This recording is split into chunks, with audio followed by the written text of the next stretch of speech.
The story begins with a massive explosion that destroys a building. Flames spread across the area, intensifying the chaos, as a man appears wielding a flaming sword. As the man strikes, the ground cracks and burns under the force of the blow, releasing a powerful surge of energy. Changing the direction of his swing, he delivers a downward strike, and a magical circle materializes in the background. Using the meteor impact attack, the sheer force of the strike becomes evident as the shockwave destroys additional buildings. After the attack, the buildings already ablaze continue to burn, while others that had been untouched are now set aflame. Guts stands still, holding his sword, bewildered as he realizes his attack was interrupted. He wonders how someone could block such a powerful blow. At that moment, a figure in the background is revealed, deflecting Guts' attack, prompting a question about the strength of Hyuntae Kim. Gritting his teeth, veins bulging on his face, Guts sweats as he hears it's now the protagonist's turn to strike back. A young man with black hair appears, gripping his sword. Staring down Hyuntae Kim, he swings his blade, declaring it's now his turn. The narrative shifts to the tale of the strongest hero. The black-haired young man lands a direct hit on Guts, forcing him backward. The protagonist's eyes burn with determination as the story recounts how he was cast out for being weak, and how this battle marks the beginning of his vengeance. On a fateful day, countless plants and animals on Earth transformed into monstrous creatures. Beings from other realms invaded Earth, unleashing destruction and plunging the world into utter chaos. Wielding even greater destructive power, an elf emerged, raising his hand and launching a fire attack toward a city. The city endured relentless bombardment from elves and attacks from the creatures, as homes and buildings were obliterated and the Earth descended further into devastation. The Earth, engulfed in total chaos, saw flames consuming cities with increasing ferocity, inflicting severe damage on all. A desperate bystander collapsed on the ground, begged for help as a creature closed in, ready to kill him. The creature, now charging at the bystander, bared its sharp teeth and growled with bloodlust, just as it prepared to strike. The beast was hit with a precise attack to its mouth by a nearby hero, and a voice declared that Earth would rise to face the challenges and would not fall silently. The monster, now missing one of its limbs, lay on the ground as someone stood over it, holding a sword. In the background, a narration revealed that these individuals were heroes with extraordinary powers, and that guilds were beginning to form around them. With a roar of intense fury, an enormous monster appeared. Its cries echoed everywhere, marking it as a boss. The monstrous goat, wielding a massive axe, charged at one of the heroes, its strength making the ground quake with each step. Unleashing a devastating attack, the goat monster's strike was somehow blocked by the hero, though he was being overwhelmed. Cursing under his breath, the hero Juno Huang of the Heroes Guild wondered how the creature could be so powerful, leaving him uneasy. Juno barely held off the axe's strike, his shield cracking in half, while the creature's other hand advanced toward him. Looking back, Juno realized the monster was as strong as he was and understood this battle might never end. Just then, another figure appeared, blocking the attack in the nick of time. Barely managing it, Jihan Yu, a support-class hero from the Heroes Guild, halted the creature's blow, the sound reverberating among the gathered heroes. Nearly out of strength, Jihan began giving orders to those nearby, urging them to attack quickly as he wouldn't hold on for long. At that moment, a girl appeared from behind, declaring she knew what to do, as she moved into position to launch her own attack. The monster noticed the mage behind it but couldn't stop her from releasing a powerful lightning strike. The attack created a strong shockwave, raising dust and temporarily obscuring visibility as the monster, now kneeling, trembled from the pain. On the ground, the mage smiled defiantly and asked if the goat enjoyed the strike, revealing herself as Xian Lim of the Heroes Guild. Meanwhile, Xian Lim added that she hoped the goat stayed down, as she had no mana left for another attack. Meanwhile, the goat rises again, letting out a powerful howl, as the mage watches in disbelief, questioning how such a thing could be possible. Stunned by the creature's resilience, she freezes for a moment as the monster charges toward her. Just as the monster is about to strike, Jihan swiftly intervenes, stepping in front of her and deflecting the attack. The mage, looking at him, calls out Jihan's name as he remains focused, bracing for another potential blow to withstand the impact. Still on the ground, the two ponder why the monster stood up after such a powerful attack, their uncertainty growing as the threat looms closer. With a changed expression, Jihan's eyes glow green, radiating an intense energy. A heroine suddenly appears, emanating a yellow aura, wielding twin daggers in both hands. She is Mia Li, a damage class member of the Heroes Guild. Mia Li, previously still, now charges forward with agility and confidence, ready to confront the danger. Using her rapid slash skill, Mia delivers a series of powerful strikes, leaving deep gashes on the goat. The goat, dropping to its knees and in greater pain than from the mage's attack, rises again, growling with rage and bloodlust in its eyes. Sensing an imminent counterattack, and knowing it won't be enough to bring the goat down, Mia points skyward, signaling where the real strike will come from. Guts appears, his flaming sword in hand, delivering a meteor impact from above. The blow is so powerful it finally fells the goat. The attack's force spreads flames from his sword, consuming nearby areas and defeating the bull goat, which collapses amid the fire. The bull goat, lying motionless, showcases the strength of the Kiro's Guild heroes and the power of other champions yet to emerge. Standing tall, Guts declares another dungeon cleared, satisfied with being the first to complete the mission and ready for the next challenge. He confirms the boss is down for good, and it is revealed that the final strike was delivered by Hyuntae Kim, the Kiro's Guild platoon leader. As his allies cheer victoriously, Jihan watches them, saying, "What about me? I've been here since the beginning too." He reminds everyone, asserting that his presence was crucial. The protagonist, his gaze empty, observes the celebration, feeling neglected and isolated amid the revelry. But everything changed that day, following the boss's defeat. The city lay in ruins after the battle, with weapons and swords scattered everywhere, a testament to the chaos. A pile of defeated monsters is shown,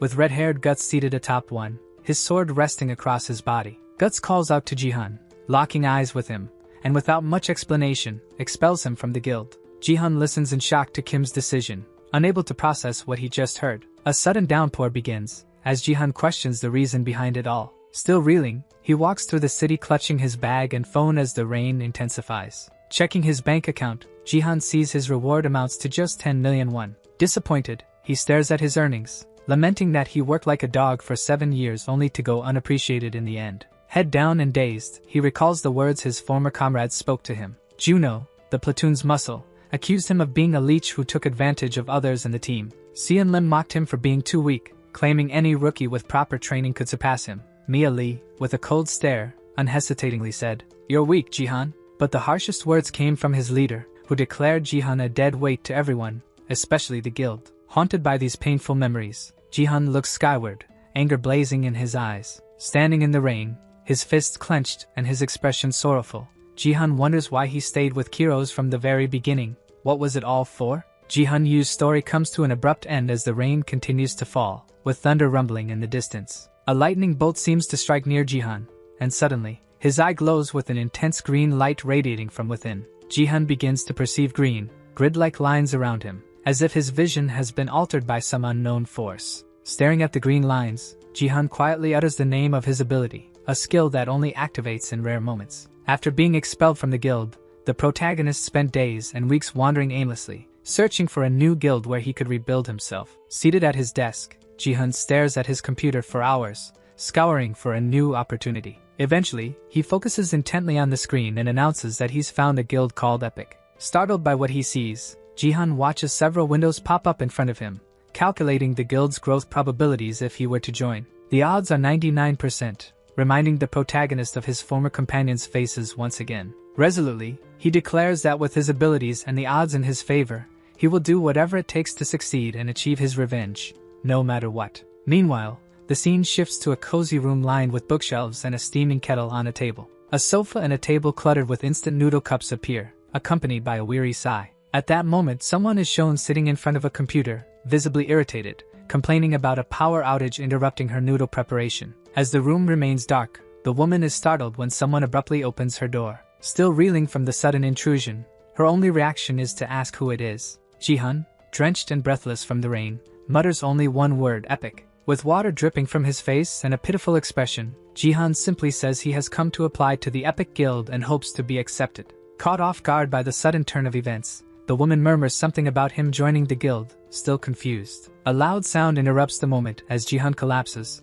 weakened from the rain, or perhaps overcome by the sight of the stunning waifu before him. Someone fetch a pillow for the boy, as he's down for the count. The waifu panics, realizing he's unconscious and won't wake up no matter what. Hours later, Jihan regains consciousness, sits up, and wonders what happened as he scans his surroundings. The woman approaches the protagonist, asks if he's okay, and begins to explain what transpired while he was out cold. She elaborates that he had been unconscious for hours and wouldn't wake up, then asks if his name is Jihan. The person before him introduces herself as Siho Kim, the leader of the Epic Guild. Jihan, still reeling from his fall, rubs his head and massages his temples before asking Kim how she knows his name. Kim reveals that while he was unconscious, she searched his belongings and found his Kiro's Guild ID card. She starts to wonder aloud why someone from such a prestigious guild as Kiro's would want to join a small guild like Epic. Nodding slightly, Jihan slowly rises and says he'll explain everything that happened and how he ended up in his current state. The protagonist begins recounting his story to Kim,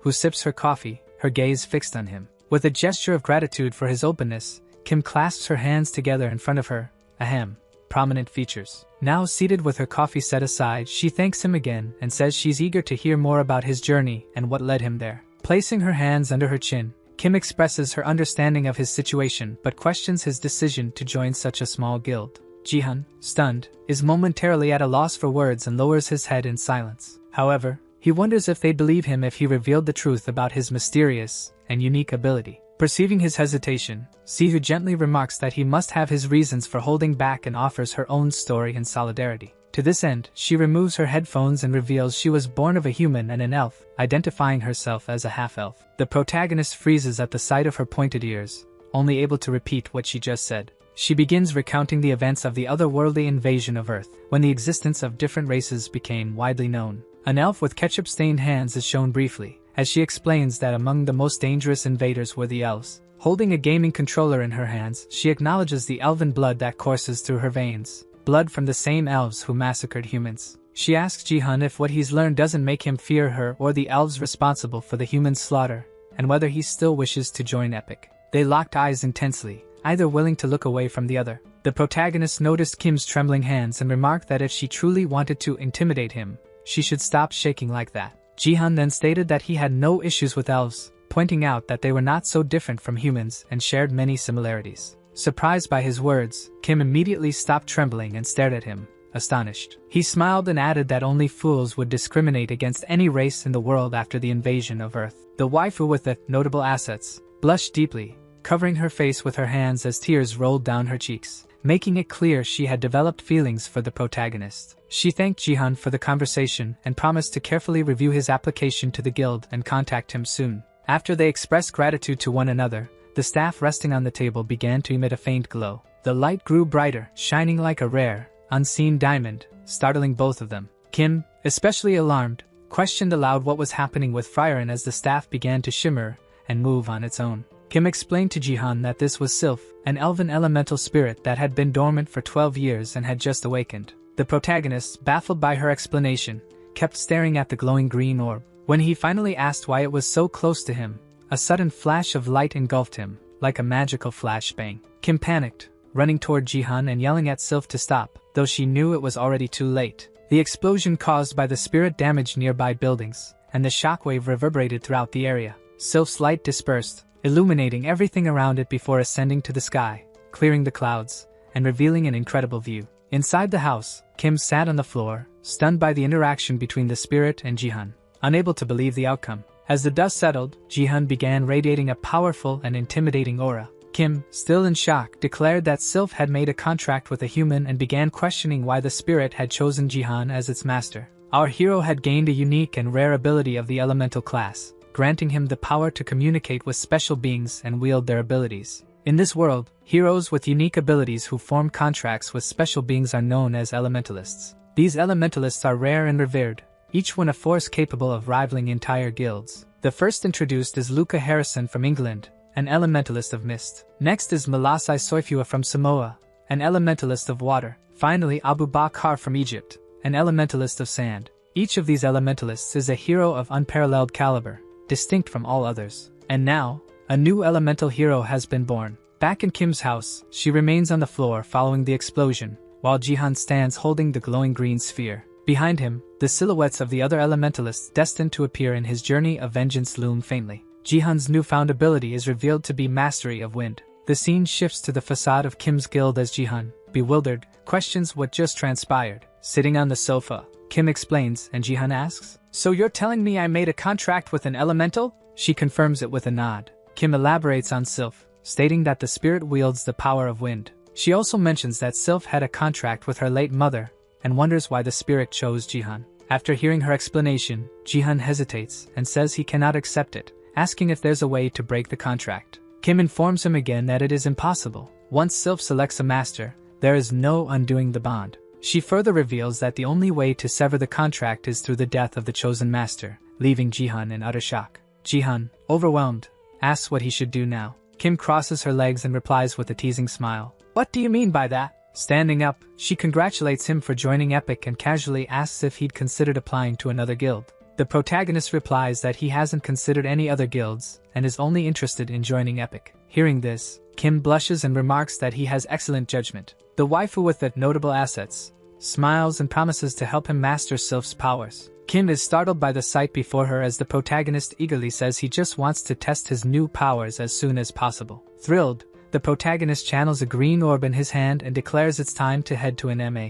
The term M.A refers to specific zones filled with monsters. A blue dome is shown in the background as the explanation continues, stating these zones are ranked from 5 to 1. The evolved plants and monsters are categorized from weakest to strongest, with each zone featuring a monster corresponding to its rank. Kim and the protagonist head toward one of these zones to train and explore the potential of his new powers. Holding his sword and gazing upward, the protagonist announces they are heading to the rank 5 area located in Buchin. Jihan, confident in his hacks, states that this location is perfect for testing his abilities, while Kim looks around nervously. He asks if something is bothering her, startling Kim, who sheepishly admits she's never trained in an M.A before and is quite nervous. Jihan, taken aback, asks why she didn't mention this earlier, to which Kim confesses that, as the guild leader, it's embarrassing for her. As the two enter the monster zone, the protagonist declares that he'll take the lead this time. With his sword in hand and Kim clutching her staff, they venture deeper into the area. They navigate through the debris left by battles between heroes and monsters. Jihan asks Kim to scan the area for monsters, and she responds, asking him to give her a moment. Kim checks the radar and reports that the monster in this area is a cockatrice.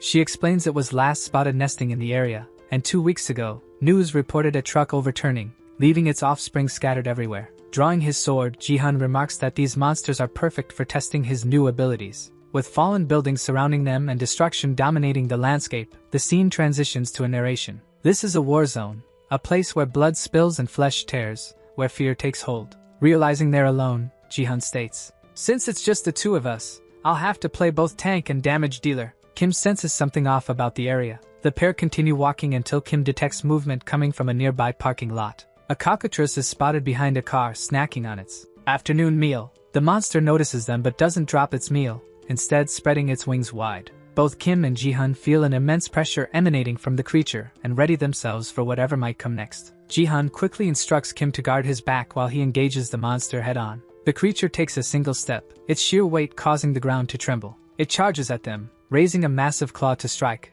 displaying its terrifying strength. Jihan raises his sword just in time to block the attack, grinning as he realizes he's no longer the same as before. Still holding off the attack, Jihan calls out to Kim. Kim, standing behind him, begins casting a powerful spell. With her eyes glowing, Kim releases an attack called Wind Arrow. The projectile hits both Jihan and the cockatrice, hurling them apart and shaking the surrounding area with its impact. The monster crashes to the ground, the force of the attack cracking the earth beneath it, showcasing Kim's incredible power. Jihan, recovering, praises Kim's impressive attack, to which she replies with a smirk, revealing she graduated first in her academy despite appearances. Distracted by their banter, either notices a flock of additional cockatrices approaching. Kim senses them first and shouts a warning to Jihan about 3 birds attacking him from behind. He turns sharply, his green eye glowing once again as his ability activates. The incoming cockatrices are caught in the glowing green lines of his power, and a danger signal flashes above their heads. The protagonist, looking at the monsters in front of him, speaks the name of his skill called sampling. Then, he asks to calculate the evasive maneuvers. A window appears, calculating the probabilities of evasion, showing him falling to the ground. As the monster charges toward the protagonist, the only thing he does is crouch, and a window appears showing that the chances of evasion were 82%. Looking at his hand, he immediately starts conjuring the same green sphere as before. The name of his new skill is Haste, and with it, the birds in the area are all put to rest. He passed through them all without taking a single hit, and the monsters' heads remained as trophies of his story. With his sword raised, he looks back and sees what his new abilities are capable of. Kim is shocked by what she just witnessed, and says that he managed to use Sylph's abilities with precision. She continues, saying that it's been less than a day since he got these new skills, wondering how it's even possible. While he stands in a badass pose, Sihu asks if he is a genius for pulling all this off. The protagonist sheathes his sword again and calls out to Sihu. Then, he picks up some of the bird's feathers and tells Sihu that they're going to farm endlessly now. While crouched, he thinks this is a good way to test his new abilities. his skill activates again, making him realize something is still wrong. He abruptly turns and tells Sihu to look behind her as quickly as possible. Another monster appears behind Sihu, much larger than the previous ones they defeated, heightening the tension even more. The creature unleashes a powerful attack towards Sihu, and the sound of the strike echoes through the area. He manages to grab Sihu in time before anything worse can happen to her. With Sihu in his arms and behind the bird, the protagonist asks the waifu of airbags if she's okay, to which she responds affirmatively. Both of them, wielding their respective weapons, wonder why on earth that monster is there. Jihan, observing closely, believes that this monster is a mutant. The protagonist's eyes glow green again, and his skill activates once more. At that moment, a window appears, calculating the chances of flight, while a danger sign lights up over the mutant bird's head. With Jihan standing in front of Sihu, he asks if she can hold off the monster for 1 minute, and she questions why. He runs toward the monster, repeating that it won't be for long. The creature activates some kind of ability in its claws. It charges toward the protagonist with its wings and mouth wide open. The bird raises its claws, and he, holding his sword, tells Sihu to attack now. Sihu, staying behind, begins conjuring her spell to attack the monster. Slow Wind, a skill that managed to hold the monster for a few minutes while the protagonist charges at it. The bird still tries to attack him but fails to land a hit. Coming from above, the protagonist holds his sword to attack, dragging the creature along. The spell begins to crack in some way. As the protagonist charges, the spell finally breaks, allowing the bird to react in time to the attack. The two face off as the bird opens its mouth. The protagonist advances with his sword, ready to strike. At the moment of the attack, the protagonist remembers Guts calling out to him, and what he said about being dead weight. Only the sound of the monster's mouth snapping shut is heard. The lines that were green now turn red. At that moment, the protagonist uses his skill Wind Cutter, slicing the unfortunate bird into several pieces. After using the attack,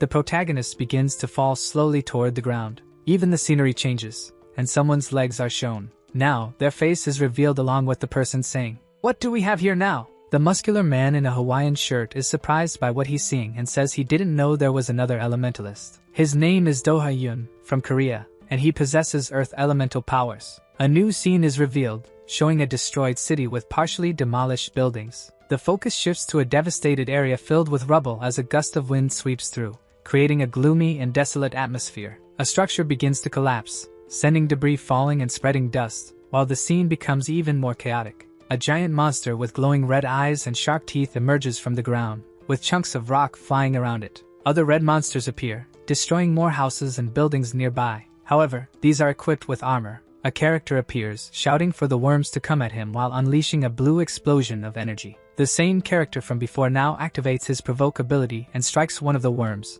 which had its claws dug into the ground. The worm is hit directly by the attack, and an explosion is heard by everyone nearby. However, despite the direct hit, the man seems to be struggling with the worm he's attacking. Looking back, he asks Cian to strike quickly, as he can't hold off the worm for much longer. Semlim gets into an attack stance, watching the muscular man hold the worm, and says she knows what to do now. With that, Semlim, staring at the worm, begins casting her ability called Chain of Thunder. All the worms begin writhing due to the electric current that hits them all at once. Cian, who is watching the worms writhe, now sees them exploding into small pieces. After the attack ends, the surroundings remain charged with a faint electrical discharge. Grasping her staff again, she boasts that she can't believe everyone was afraid of such weak creatures. The muscular man warns her to watch her aim because she nearly hit him, to which she retorts that he should lose weight and stop complaining. The muscular man says whatever and tells her to get ready to leave the area quickly. When suddenly, Semlin is captured by one of the worms that survived her attack.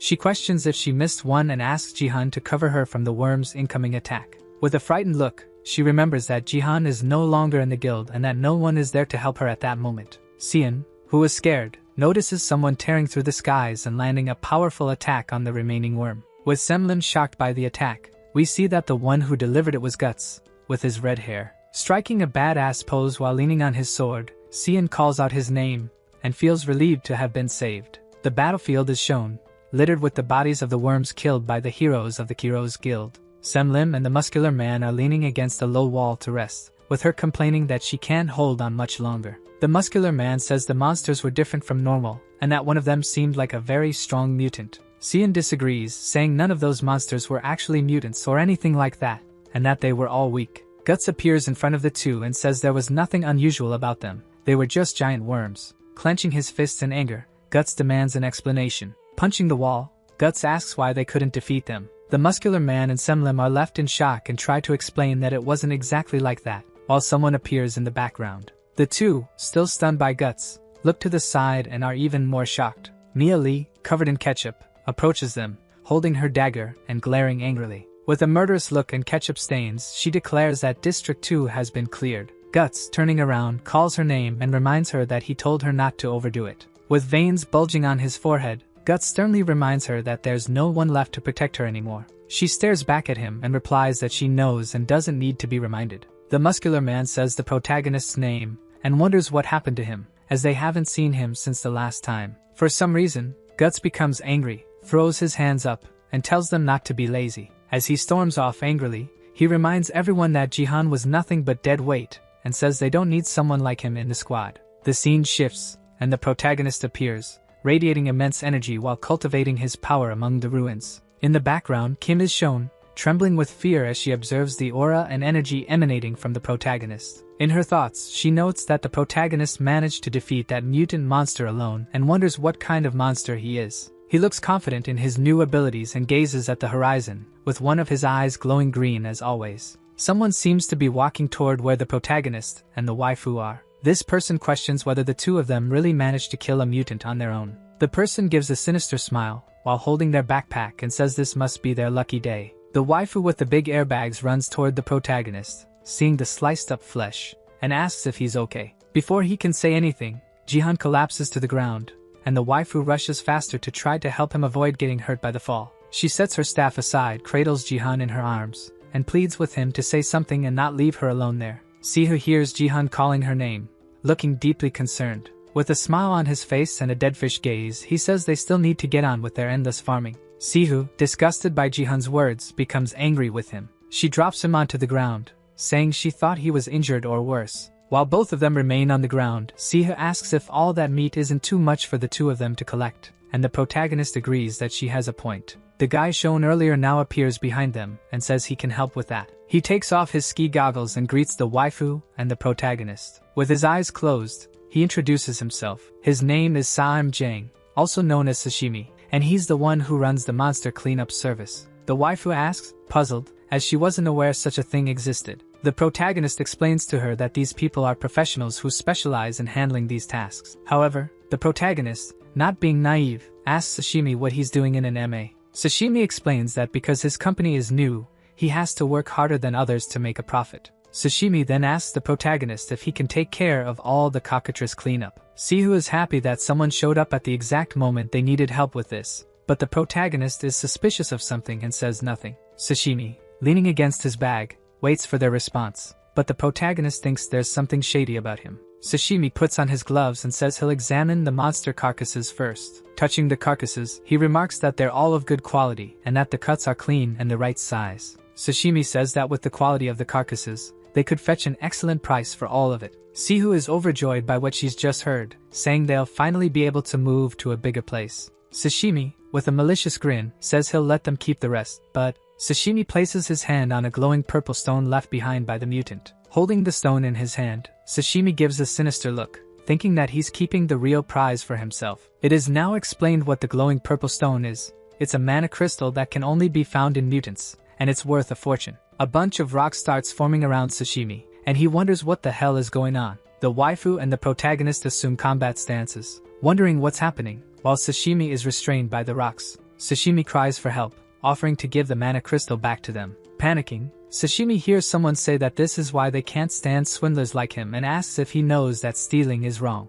Sihu and Jihan look on in shock at the newcomer, hearing their sweet words directed at Sashimi. The muscular man in a Hawaiian shirt appears again, walking towards Sashimi. Running his hand through his hair, his veins bulging, he says that the mana crystal belongs to him. Sihu takes a few steps forward and asks if it's him, Doha from the Dice Guild and the #1 hero in the world. She then asks what he's doing in a place like this. The protagonist holds the mana crystal in his hands and says it belongs to Epic, not Doha, and asks if the rank 1 hero is really going to steal it from them. Doha replies that the association sent him to this location to defeat the mutant and retrieve the crystal. The two glare at each other as the protagonist's eyes begin glowing green again, and he asks why they should care about any of that. At the same time, the protagonist's ability is activated, and with it, windows reappear and begin calculating his chances of winning against Doha. Doha, with his hands behind his back, says the protagonist didn't understand what he meant. The protagonist, who was staring at him just moments ago, realizes the man has disappeared from in front of him in the blink of an eye.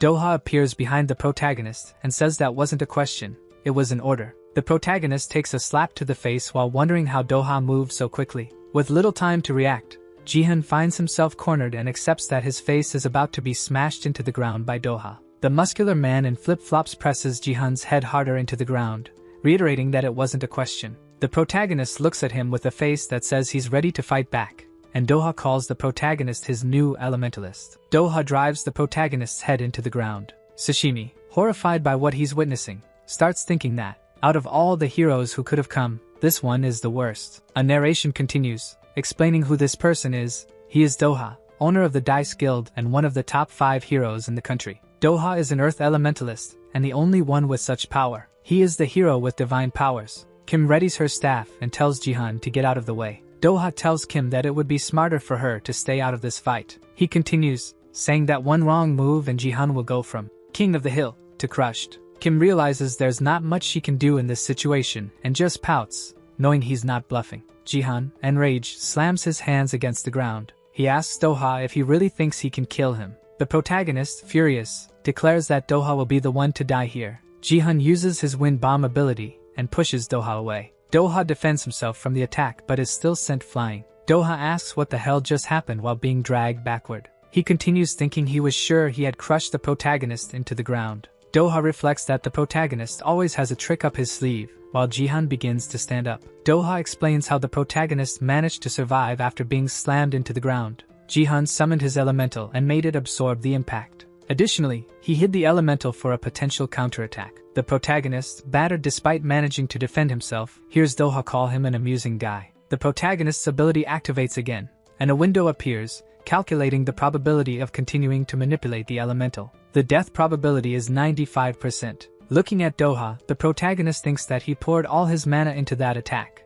and yet Doha doesn't seem to have taken any damage. The protagonist continues thinking that rank 1 heroes are on an entirely different level from everyone else. Doha gets up after taking the attack, and the protagonist keeps thinking he can't face him now. The muscular man in flip-flops stomps the ground and calls for his new rookie. Doha continues, saying they've each landed 1 hit, and asks how they'll start round 2 and who will attack first. Jihan throws the mana crystal to Doha. Jihan tells him he's won the fight and can keep the mana crystal. Doha, furious at Jihan's attitude, asks if he really thinks he can just give up now. The protagonist responds, asking if the mana crystal wasn't what Doha wanted, and says he has no intention of fighting him. The protagonist mentions Article 38, Section 9 of the Hero Law, stating that Doha is obligated to accept his surrender. Doha gets angry and says things were just getting good. Then he looks behind him because of a loud noise. He remarks again that someone arrived at just the right time, as 2 helicopters come into view. Holding the crystal, Doha says the newcomers are extras from his guild. Kim, with balloons swaying all around, says those helicopters are from the Hero Association. A woman in the helicopter calls out to Mr. Yun, telling him he can't keep wandering off alone. The muscular man in flip-flops, showing the mana crystal, says he came to take care of some things and that she's already being annoying. Doha, looking at him, says that next time there won't be anyone to save him and asks for his name. The protagonist responds that his name is Jihan Yu and that he's a member of the Epic Guild. Doha just repeats the guild's name sarcastically. Then, Doha says they should surpass rank 4 and advance in the exam. While looking at the protagonist, Doha mentions that he might recommend him. Jihan, confused, asks why. Doha says it's because he wants to, and that's it. The helicopters that were there start to leave the area. Inside the helicopter, Doha asks his assistant if she heard him and says to recommend the waifu with airbags and the protagonist. The assistant responds that the exam is in 2 days and that she can't recommend anyone now. She continues, pointing out that their guild hasn't even gone through the proper formation process. Looking more closely, she notices a wound on Doha's arm and wonders how he got injured. Doha smiles and says this is going to be a lot of fun. With that, the two return to the Epic headquarters. Sashimi kneels and apologizes for his actions. Once again, the two tell him to forget about the apologies and prepare to give him a beating. Sashimi begs for time and asks them to listen to him. Sashimi then mentions that he overheard their earlier conversation about taking the rank 4 exam. He points out that the exam is in 2 days and asks if they don't think it's time to buy new gear. Pointing at their equipment, Sashimi says that if they show up with that junk, they're basically asking to fail. Sashimi continues, saying he knows a place to upgrade their gear and that if he and Kim aren't satisfied, they can beat him to a pulp. Kim and Jihan look at each other for a moment, considering the idea, and then they tell Sashimi to lead the way. The scene changes to show a weapons shop. Sashimi opens the door while the other two stay behind him. Looking around nervously, he says there's no one there. Kim, annoyed, asks the clean-up guy if he tricked them again, and Sashimi denies it. Someone appears behind the three, asking who they are. The person says the shop isn't open today. Chuckling, they ask what they want. Someone in the background remarks that the person is a dwarf blacksmith. An explanation follows, stating that dwarves are a species known for their excellent blacksmithing skills. It's said that dwarves craft some S-rank swords, making them highly sought after by all heroes. Kim, staring at the dwarf, says she's never seen one in her life, and the protagonist agrees. Kim turns around and thanks Sashimi, saying she never thought he'd take them to dwarf blacksmiths. Sashimi used the disappearing act, and Kim starts looking for him. The blacksmith insists he's not a dwarf and calls the idea ridiculous. He claims to be human and says he's lived his entire life in Korea. The two are shocked to learn he's Korean. Kim accuses him of lying, saying anyone who looks at him would know he's a dwarf, and Jihan asks him to show his ID. The human dwarf asks if they're an odd couple. He shows his ID, proving he's not a dwarf. Looking closely at his ID, the two realize he's telling the truth. Jihan asks if he's really only 27 years old, and why the ID photo doesn't look like him. They think the dwarf forged an ID,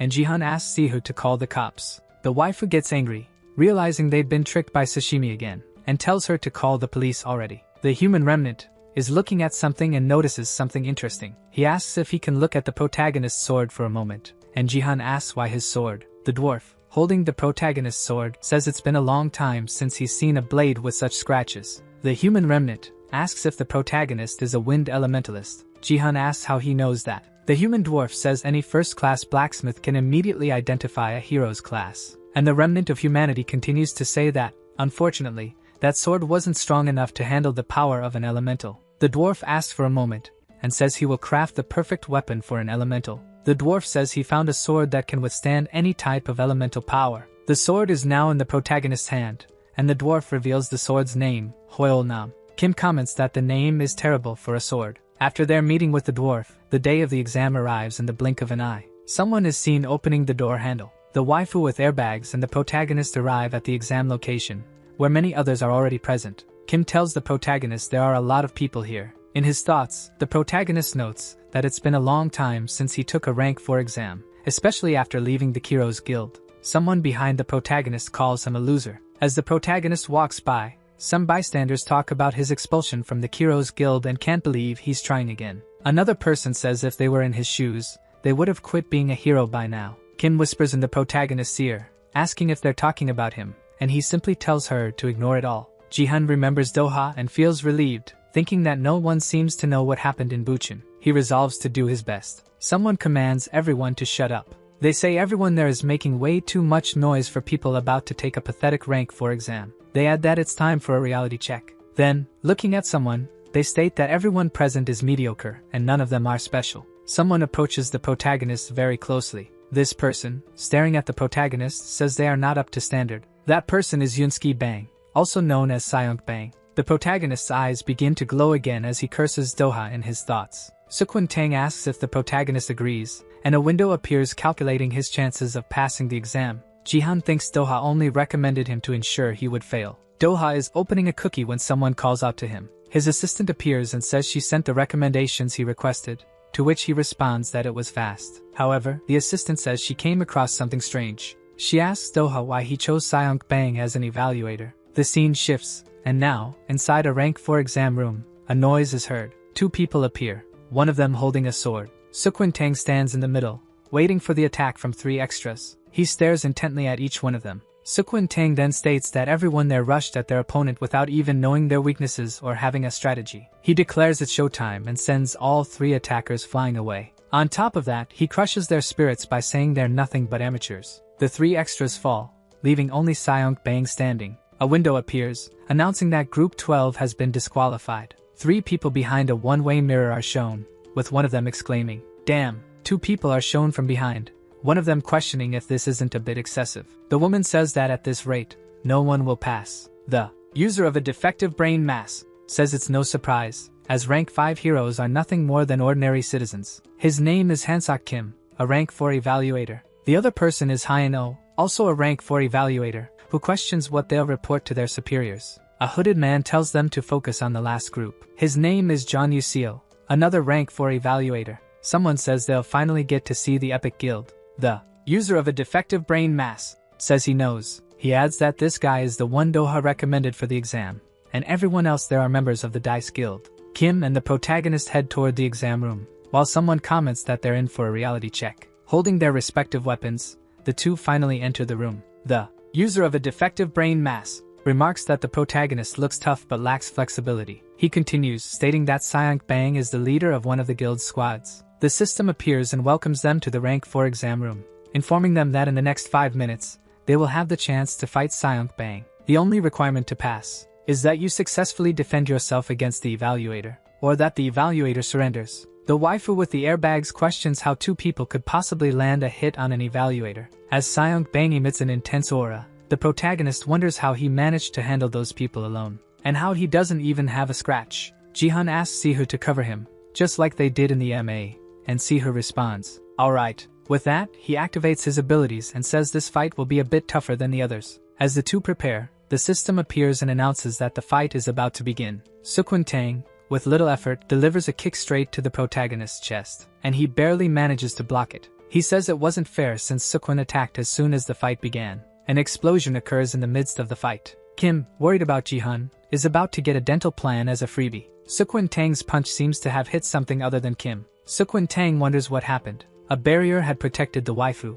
Seokwan questions how she managed to block him. Then, Seokwan looks to the side and realizes it wasn't her but the protagonist. The fallen protagonist hears Seokwan say that Doha's recommendation wasn't just a bad joke. Without much hesitation, Seokwan delivers another kick to Sihu's chest, and Seokwan suddenly starts running. Holding his sword, he charges toward the protagonist. As the protagonist stands up, the two begin exchanging blows. Seokwan says the difference in strength between them is vast and that, even with a wooden sword, he can demonstrate his exceptional power. The protagonist activates his glowing eye ability, and says he needs to create some distance between them quickly. He uses the wind bomb and manages to push Seokwan away. Seokwan quickly does a backflip. Seokwan remarks that the protagonist is a magic type with wind abilities and that it's annoying. Jihan uses his disappearing ability, and manages to reappear behind Seonk Bang using his haste skill. Seokwan senses the attack from behind. Meanwhile, someone begins questioning why they chose Seokwan as the evaluator, and notes that this decision complicates the recommendation process.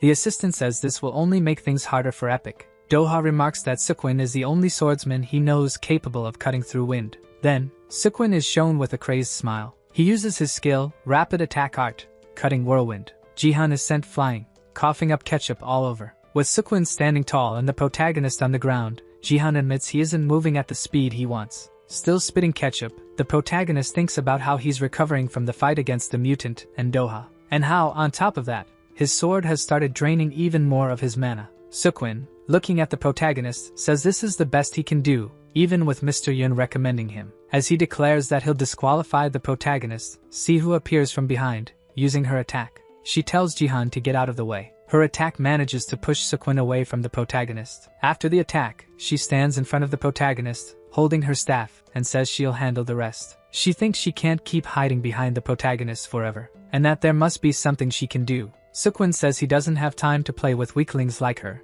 and Sihu responds that she isn't weak. Pulling her hair back to reveal her ears, she introduces herself as Sihu Kim, an elf. Seokwan says he already knew she was an elf, and shouts, asking if a mere mage can directly attack a swordsman like him. Seokwan unleashes a flurry of attacks toward the waifu and says she's truly not worth his time. Sihu closes her eyes and declares that elves can follow the path of mana. With this, she manages to evade each of Seokwan's attacks. Now it's Sihu's turn as she casts her cutting wind ability. Seokwan calls her a fool and asks if she really thinks that would work. Then he notices another magic circle behind him. He says her simple plan was to attack from hiding and expresses his disappointment in her. At that moment, 2 more magic circles appear behind him. He wonders what's going on and how someone at rank 5 can launch so many multiple attacks. And he notices that there are even more magic circles. He wonders if she can use 6 magic circles all at once. And he realizes, no, she can actually use 7, while Sihu's ability restrains him. With all those attacks coming his way, he admits that she managed to trap him. An explosion engulfs the area. Sihu shields herself from the wind caused by the explosion. Then she says there's no way he can avoid this attack and that it should work to defeat him. Sequin appears and says it wasn't bad at all and that her plan to corner him in a confined space was a good one. But he suddenly appears behind her and, despite everything, says, "You're too slow." Sihu says he managed to block that attack with his 7 magic circles. Sequin says he's been waiting for the protagonist's move. Holding his sword, he remarks that this arrogant attitude will cost Jihan the victory. With that, he adds that he was wrong and that it wasn't his sword draining all his mana. In fact, it was Jihan himself wasting his mana. Jihan, in turn, decides to focus a small amount of mana and compress it as much as possible into a single attack. And finally, he activates his wind sword ability. The scene changes to a room filled with trophies. Someone knocks on the door, and a young man standing by the window is shown. He says they can come in. A blonde man with blue eyes enters, reporting on the status of Guts, the squad leader. The person in front of him simply murmurs. He asks about Gang Yu's adaptation, and the blonde clarifies. "You mean Gang Yu Kim, right?" The man confirms and wants to know about the guy who replaced Jihan after he was expelled. The man is introduced, Jungsi Park, the owner of the Kiro's Guild. The blonde says that, so far, there have been some instabilities, but they are adapting. The boss states that Gang Yu will soon surpass the protagonist. Shocked, the blonde says he has something to report. He continues, saying that Jihan advanced in the rank 4 exam. The boss asks what that trash protagonist did and recalls how he barely got a recommendation for the exam. The blonde explains that, apparently it was Doha who recommended him. The boss asks again, in disbelief, what the blonde just said. The scene shifts back to the fight between Jihan and Seong Bang. Jihan stands tall, looking down at Sequin. Meanwhile, Sequin, beaten and battered, stares back at him. Sequin asks how someone like Jihan managed to get a recommendation from Mr. Yun. Then Sequin concedes, saying it's fine, Jihan won. He adds that Mr. Yun forgot to mention the protagonist is just an elementalist. The scene shifts again. The pair remarks that they can finally rest a bit. The waifu, smiling, asks the protagonist how he managed to control the power of an elemental so quickly. Jihan says he has no idea. Still, he thinks to himself that, after the battle, he really did manage to improve his control over the power. He wonders if this was what Doha intended all along. With that, he praises the waifu, saying she did a great job distracting Seong Bang, and she modestly responds that it was nothing. Jihan then tells Kim that they passed the battle evaluation. However, he reminds her that they still need to pass the interview. While sitting, the two watch people leaving the interview room. Then someone calls for the Epic Guild, announcing that they're next. A woman notes that this squad is well prepared, and a man mentions that there were many interesting moments in their battle. Kim and Jihan enter the room. A polite man says that if no one objects, why not get started? Someone objects, stating that they should fail them. A naysayer criticizes the tank, calling him arrogant and doubting his ability to protect someone in danger. His name is Dango Lee, a mere member of the Warriors Guild. He declares that it's absurd to let this squad pass. Another voice agrees, saying they should be disqualified, and someone else adds that, at this rate, no one will pass. Jihan wonders why their voices are so loud and thinks they're trying to leave a lasting impression on the two of them. The polite man thanks them for coming and tells them to feel at ease. Kim introduces them as members of the Epic Guild. Realizing his mistake, the polite man quickly adjusts the papers in front of him. The man remarks that they were the only ones to win their battle, calling it impressive. Yu sarcastically says it was nothing but pure luck, and Kim plays along, thanking him. The dark-haired man says that since the two were the only ones who defeated the evaluator, there's no need to intervene. The ugly duckling asks Kim if she can even see with her hair in the way and suggests she tuck it behind her ears. Kim agrees and pushes her hair back. The guys are surprised and exclaim for everyone to look at what's right in front of them. The ugly duckling changes the atmosphere of the room and declares that she's an elf. Licking his lips, he says he thought she was a pure-blood elf and apologizes. The dark-haired man calls out the ugly duckling, saying his attitude is horrible and rude. The ugly duckling apologizes again, saying it's a bad habit of his, and asks Mr. Protagonist to stop glaring at him like that. Kim tells Jihan that it's fine. Jihan sighs, thinking that this isn't the main issue right now. The ugly duckling asks if they can proceed with the interview. Before anything else, the protagonist comments that the ugly duckling wanted this exact reaction from the two of them. The interviewer asks if Kim's father truly works at an institution in Kyoto researching monsters, and Kim confirms it. She continues by stating that Epic successfully defeated the mutant cockatrice. According to her father's findings, the answer is yes. The interviewer remarks that for a new guild with only 2 members, they've achieved incredible feats. Meanwhile, the ugly duckling calls out to Kim. He says that in his 10 years as a hero, he's never seen a half-elf form a guild. He then states he has only one question for her. The question is, if a group of elves invaded Korea, what would she do? Kim is startled by the question. In shock, she responds by asking if the ugly duckling can stop dragging this out already. The ugly duckling, taken aback, asks, What? Finally, Jihan stands up and asks if mocking people is part of the Warriors Guild's process. Yu interjects, saying that the real goal from the start wasn't to assess their qualifications but to make rude comments about the guild leader. The other two interviewers are shocked at what's unfolding in the room. The ugly duckling retorts that he can ask whatever questions he wants since he's the interviewer. The dark-haired man asks the two to stop. At first, the protagonist says that if the ugly duckling continues to insult their guild like this, the two of them might as well give up their chances of passing. The others ask them to calm down, saying this isn't the time or place to start a fight. Kim feels disheartened and says they're doomed. The scene shifts to the exterior of Epic's headquarters. The waifu with the big airbags is drinking some juice. The protagonist approaches, apologizing for causing them to fail the exam. Kim tells him it's fine. She thanks him for what he did during the interview. She goes on to say that no one has ever defended her like that in similar situations. The protagonist asks if she's okay with how things went and why she keeps refreshing the page. She explains that she's just curious, and the protagonist apologizes again. Kim says the website is about to release the results. She announces that the squad advancing to rank 4 is. The two look at each other, questioning what they're seeing. The interviewer appears and asks why he did what he did. They ask if he's certain about it, and the ugly duckling says yes, apologizing for the earlier commotion. He admits he went too far with the two but says it was because he was curious. Tossing an apple in the air, he says the name, Epic. He wonders how far the two of them will go. In his thoughts, he calls the protagonist and Kim arrogant brats. He continues thinking that he wants to see them climb the ranks. The two, sitting in front of the PC, wonder how they passed. Meanwhile, the ugly duckling, still in his thoughts, vows to ruin their lives. Kim and Jihan are left questioning how they passed. Rank 2 area, Payu City. A high-speed bus is shown. A group of people with signs and journalists await the bus. Someone is seen stepping off the bus. Someone says that Hyundi, the leader of the Kiro's guild squad, has arrived and asks Mr. Kim to look toward the journalists. Some women shout their love for Guts, while the security guards try to hold them back, telling them to keep their distance. Guts, with his fake charm cranked to the max, says that such behavior isn't necessary. He thanks the people gathered there today and asks them to watch from behind the line for their own safety. As Guts' squad enters the M.A, other people call him a knight and wish him and his squad good luck. Guts places one of his feet inside the M.A. Once inside, he complains that the worms outside were making his ears bleed with all the noise. The muscular member of the squad mentions there were more people than the last time, and Guts asks how they know their location every time. Someone behind Guts asks if he noticed the girl standing by the entrance. That person says he almost threw up at the sight of her. He is introduced. His name is Gangyu Kim. Gangyu then asks what kind of girls Guts likes, and Guts responds, attractive ones. Gangyu says he'll call some pretty girls and invites Guts to join him at the club. Semlim says that Mia was standing right next to them and tells him to stop saying such nonsense. Gangyu suggests that Semlim should come along too, and she asks if he really thinks she would. He persuades her, saying that several models want to meet her, and she falls for it. She says she'll invite her handsome friends too. Gangyu thinks to himself how easy it is to manipulate them, and with a little push, they're all in his hands. However, when he looks at Mia Lee,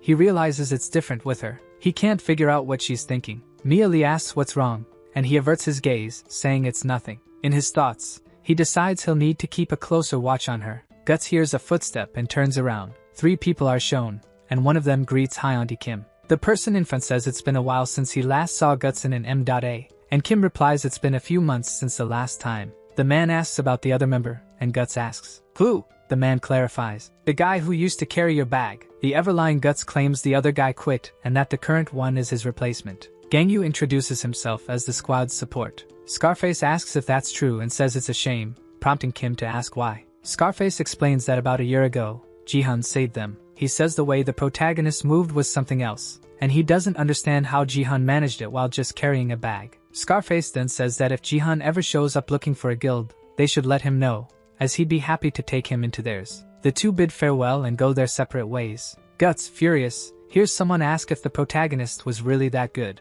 Gangyu responds that all he heard was that Jihan only got in the way and was dead weight. Gangyu adds that Scarface gave Jihan way too much credit. As Gangyu keeps talking, Guts demands his sword. A dinosaur-like monster is attacking everyone, and Guts quickly asks for his sword. Guts imbues his sword with flames. He leaps toward the monster while thinking about the protagonist. The scene shifts again, showing a woman saying she can't believe it, while others mention they forgot their belongings. A traffic guard declares that the area is now classified as rank 4 and tells everyone to evacuate immediately. While one person worries about property values dropping, another worries if they'll even have a home to return to. the protagonist and Kim appear, asking if this is the right place. Kim responds that it might be. The protagonist confirms that this is the rank 4 area with saber-toothed tigers. One of those, kitties, leaps toward the two of them. Running toward the tiger, the protagonist shouts for Sihu. Sihu begins casting some abilities. The protagonist draws his sword and keeps running. The tiger is struck directly by his attack.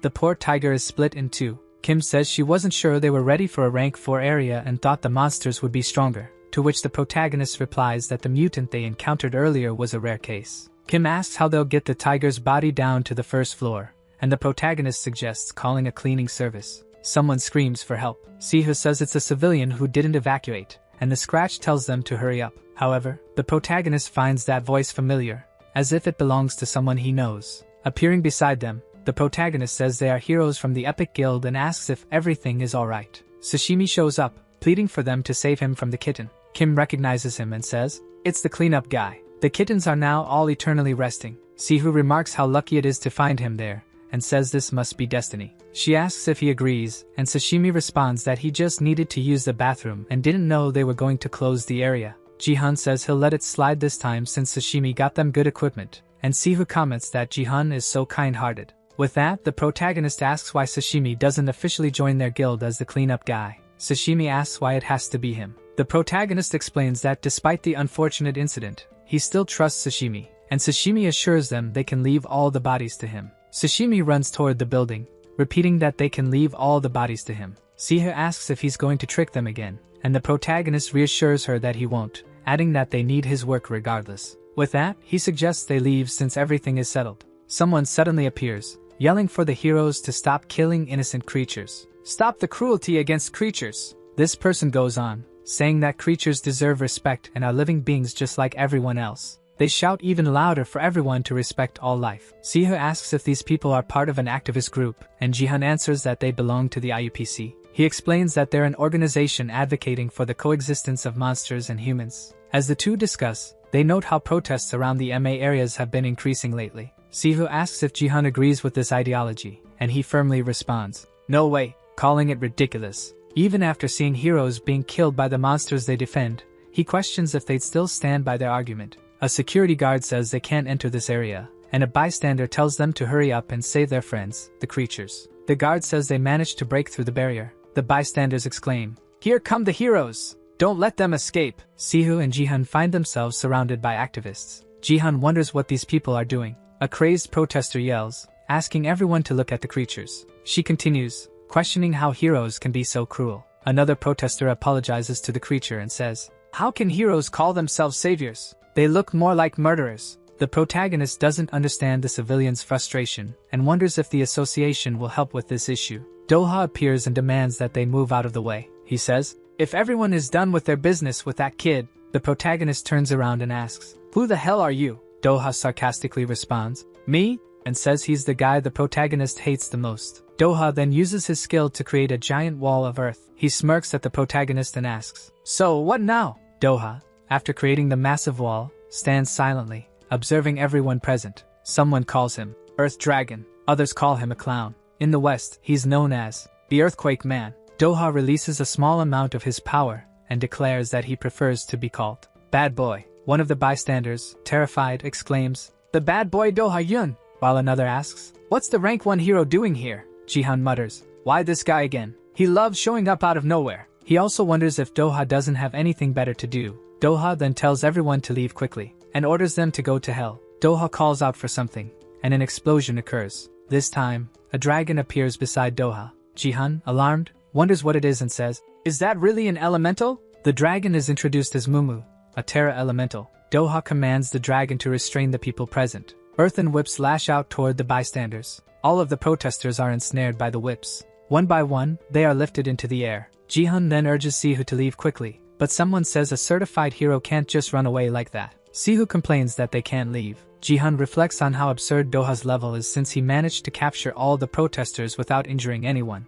Doha, in turn, apologizes for making the two wait. He continues by saying he heard from some people that Jihan and Siha passed the rank 4 exam. At the same time, Jihan reflects on how he faced that monster. After his thoughts, Jihan thanks Doha and says he placed a merciful evaluator. Doha, laughing, says that Bang is intense, but he's actually a good guy. The protagonist questions the intense part, pointing out that Bang almost killed both of them. Doha, however, explains that he knew enduring that would make them stronger. Because of this, Doha wonders between the two of them, who is stronger. Shortly after, Jihan asks if Doha came there to fight him. Another voice interrupts, asking if he is Doha. This time, bystanders question what Doha is doing in a rank 4 area and with that squad. Siha mentions that those people are members of other guilds. Doha replies that, unfortunately, they've attracted too much attention and should leave the area. The scene shifts to a construction site. Several workers are shown. A worker greets Doha and asks if he shouldn't be working, to which Doha replies that he was taking care of some things.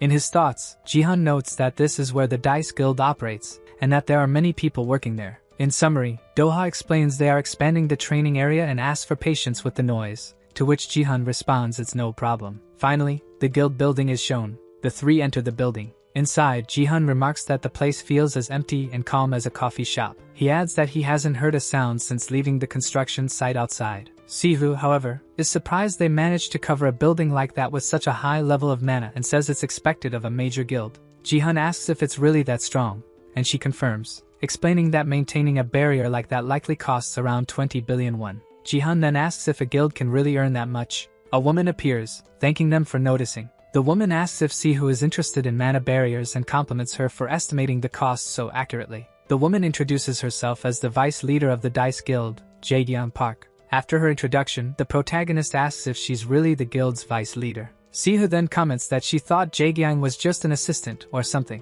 Doha asks if Jaegyang remembers the two and requests her to book a meeting room so they can talk. Jeg Park agrees to schedule the room but also asks where the hell Doha has been, as he's missed all his commitments. Doha asks who she thinks she is to pinch the guild master, to which she responds that if he wants respect, he should stop acting like a child. Jihan remarks that the two of them are making more noise than the construction outside. After the argument between Doha and his assistant, the protagonist and Sihu follow him to the meeting room. Doha gets straight to the point and asks why they think he brought them there. Jihan guesses it's because of his elemental. Doha confirms he's correct. A light emanates from something. A fox-like dog appears saying, "Meow." Doha introduces his elemental partner, Mumu. He then asks if they remember his partner from when he was handling the activists. Jihan questions whether this little dog really turned into a giant dragon back then. Mumu complains that it's busy helping with the construction, but Doha assures the meeting won't take long. Mumu then asks why there are guests present. Jihan greets it. Sihu, on the other hand, is charmed by the little dog, while Jihan wonders what exactly it's doing. Doha asks Jihan to summon his elemental as well, and the protagonist agrees. Jihan summons a glowing green sphere. Once summoned, the elemental moves toward the little dog. Doha says he knew Jihan's elemental was wind-based and asks for its name. Jihan introduces it as Sylph. Doha then explains that he brought them there to discuss Sylph, and he continues, saying that the only elemental discovered in Korea is Mumu, and it has been this way during his 17 years as an elementalist. Doha adds that he reviewed the protagonist's records and found nothing about him being an elementalist. Therefore, Doha says that if he were to pinpoint when Jihan became one, it would be the exact moment he joined Epic. However, Doha states that this doesn't make sense for an elementalist and demands Jihan explain what exactly happened for him to secure a contract with the wind elemental. Jihan is about to explain, but Sihu steps forward and asks to tell the story herself. She reveals that Sylph previously belonged to someone else, and Doha asks who it was. Sihu explains that it was her mother, Ernahath, the last person to have a contract with Sylph. Doha acknowledges her explanation. He then admits he didn't expect the protagonist to have a contract with Ernahath's elemental, and says he's at a loss for words. In his thoughts, Doha reflects that he believed elementals disappeared after their owners died, but it seems he was wrong. With his hand on his chin, Doha concludes that although he still has doubts, it doesn't matter anymore. Thus, Doha declares that he will explain the real reason he brought them there. Siha says she thought he wanted to know more about Sylph. Doha confirms that he does, but there are two important matters to discuss, and the protagonist asks why too. Doha promises to be direct about what he wants to say. The first is that the leaders of the Dice Guild want to buy Epic. Sihu, shocked, asks why. After explaining, Doha offers total control of Epic in exchange for 20 billion won. Sihu, furious, stands up and asks if he's serious, and Doha assures her he is, even adding that he can increase the offer if needed. Doha then says they have a choice: remain a 2-member guild or let him help expand and recruit more people. As part of the deal, Doha promises to personally teach the protagonist how to control the elemental and assures he won't interfere with their squad's actions. Doha asks what Jihan thinks, saying this would be ideal for him.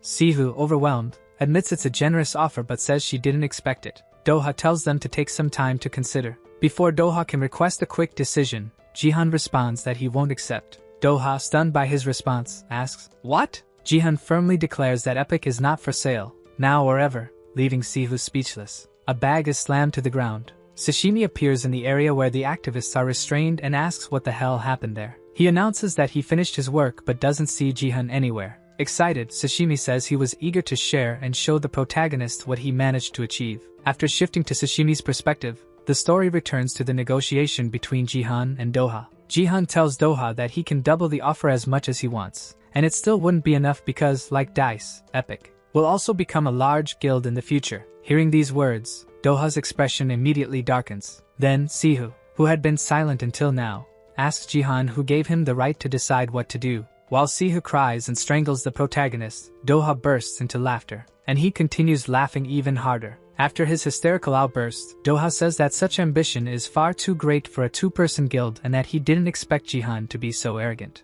Jihan, turning to leave the room, says he has faith in their guild. Doha, adjusting his glasses, questions, "Faith?" and remarks that Jihan talks as if the deal is already done. He adds that the protagonist is truly entertaining. With that, Doha withdraws his offer. Sihu attempts to remind him that she's the guild leader, but unfortunately, she is interrupted. Doha calls for his assistant and says he's returning something that belongs to them. Doha asks if they remember that stone and reveals it to be the mana crystal from the mutant they encountered earlier. The protagonist asks why Doha is returning the crystal. Doha explains that the association has completed its research and that he had planned to return the crystal after acquiring the guild. He continues, saying he will return it as a good gesture between two strong elementalists. Jihan thanks him, and as he begins to say it's enough, he is interrupted mid-sentence. Sylph, who was with the little dog earlier, flies toward the mana crystal and collides with it. A quick flash fills the area. Standing behind the protagonist, Doha explains that mana crystals are used to evolve elementals. He advises Jihan to collect even more if he wants to grow stronger. Furthermore, he explains that the more Jihan collects, the closer Sylph gets to being able to materialize. The protagonist asks if Sylph could truly gain a physical form. The scene shifts to the IUPC's Korean branch. A telemarketing operator thanks a caller for contacting the IUPC and asks how she can assist. The operator becomes startled and asks if the caller is really saying that their pet cat turned into a creature. She reassures the caller not to worry, as they will help capture the transformed cat. In the background, someone asks how long it will take for a promotional poster to be ready, and another person replies it might take 3 hours. Two women are talking, with one asking about the next volunteer project. The other replies it might be on the 21st of this month. The woman in blue comments that last time an elderly lady hugged her, and it made her feel uncomfortable. The woman in gray says it's nice sometimes. As they chat, some news is displayed, and the woman in blue expresses her wish for more people to see the good things they do. She continues, saying she's certain that, over time, things will change significantly. Finally, she adds that each person who recognizes their efforts gives a new meaning to her life. A roar is heard, startling both women.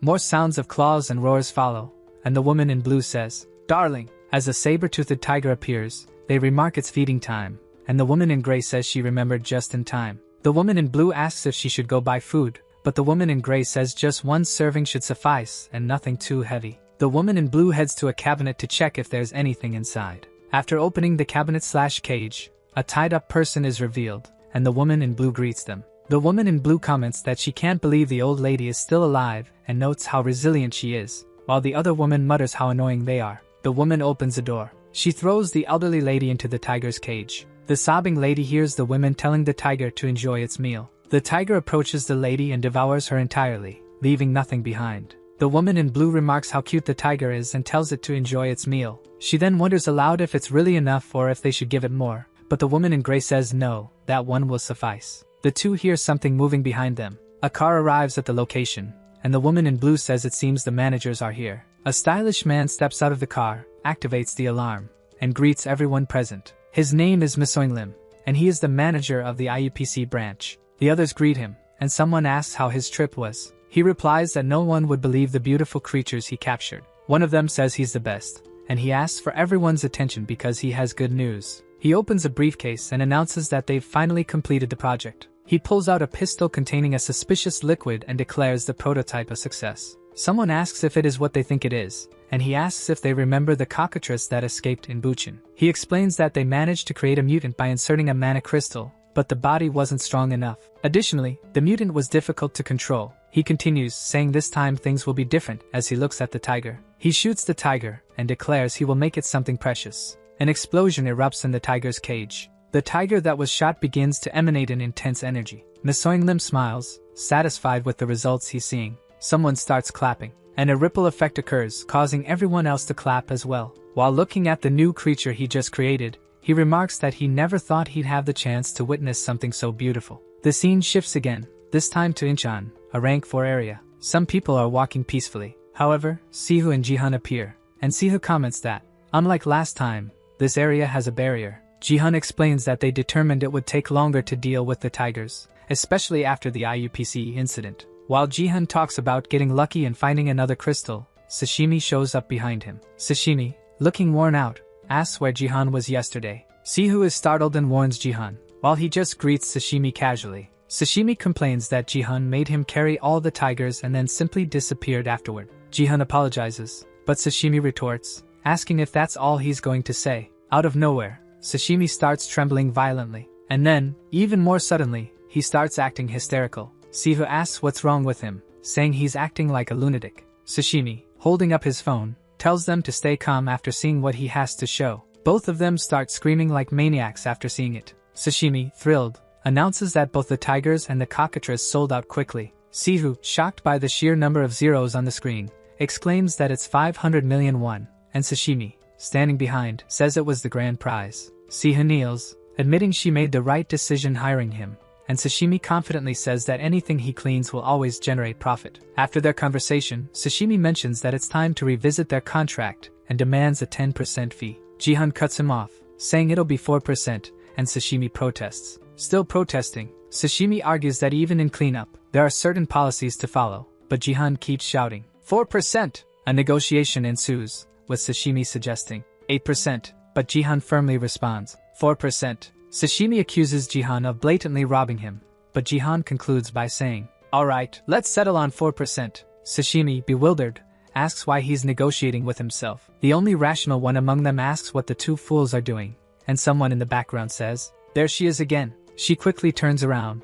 wondering who it could be. First, a paw is shown. Then, an exceptionally unique rat appears. Sihu is disappointed, realizing it's just a chinchilla. Some people ask if she's what others call a tamer, and another person nearby asks if they've never seen her before, and introduces her as Yuri Min from the Snowflake Guild. Others mention she's famous for hunting saber-toothed tigers, and someone asks why. The answer given is that they have no idea. Meanwhile, Yuri walks past the three fools from Epic Guild. Sihu, however, seems to develop a little crush on Yuri Min. Jihan tells them not to waste time and urges them to head to the MA, explaining that the tamer in front of them is known for being a saber-toothed tiger specialist. If they don't hurry, the saber-toothed tigers will all be captured by the chinchilla. While Jihan speaks, the chinchilla suddenly appears right behind him. Noticing it, he asks, what the hell is it doing behind me? After the chinchilla ends up behind the protagonist, it opens its mouth wide, revealing its teeth. Sihu and Sashimi quickly urge him to get out of the way. Jihan, however, calmly tells them not to worry,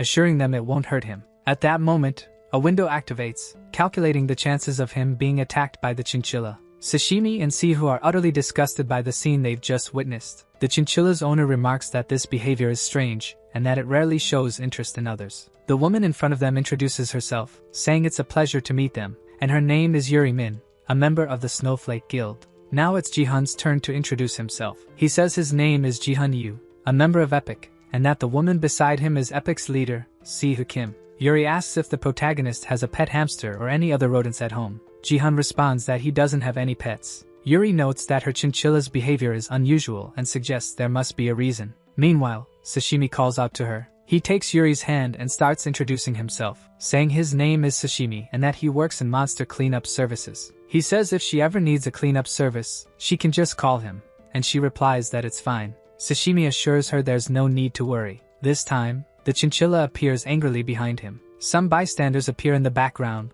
watching the situation unfold. Poor Sashimi is being ignored, and the bystanders comment that they've never seen Yuri talking to people from another guild and that she's usually not friendly. However, the bystanders shift the topic, asking if those two aren't the ones who were talking to Doha. The protagonist turns his back and notes that people are starting to notice them. Yuri realizes she's drawn a lot of attention and apologizes for it. As she leaves, she wishes the three of them good luck, and the protagonist does the same. However, in his thoughts, the protagonist starts mentioning the guild and Yuri's name. He notes that it's been almost 3 years since there was any news about Snowflake, and, with their reputation, they should be in rank 3. He wonders why she's still in rank 4. He admits guessing isn't his job. Jihan then calls Sihu and says they should go inside, and she agrees. He tells the cleanup guy not to disappear, and Sashimi responds, "Okay." The scene shifts, showing a building named Greenscape. The two enter the building. Sihu mentions that something feels off. They're already on the 5th floor, yet they haven't encountered a single monster. Jihan suggests that maybe they took too long,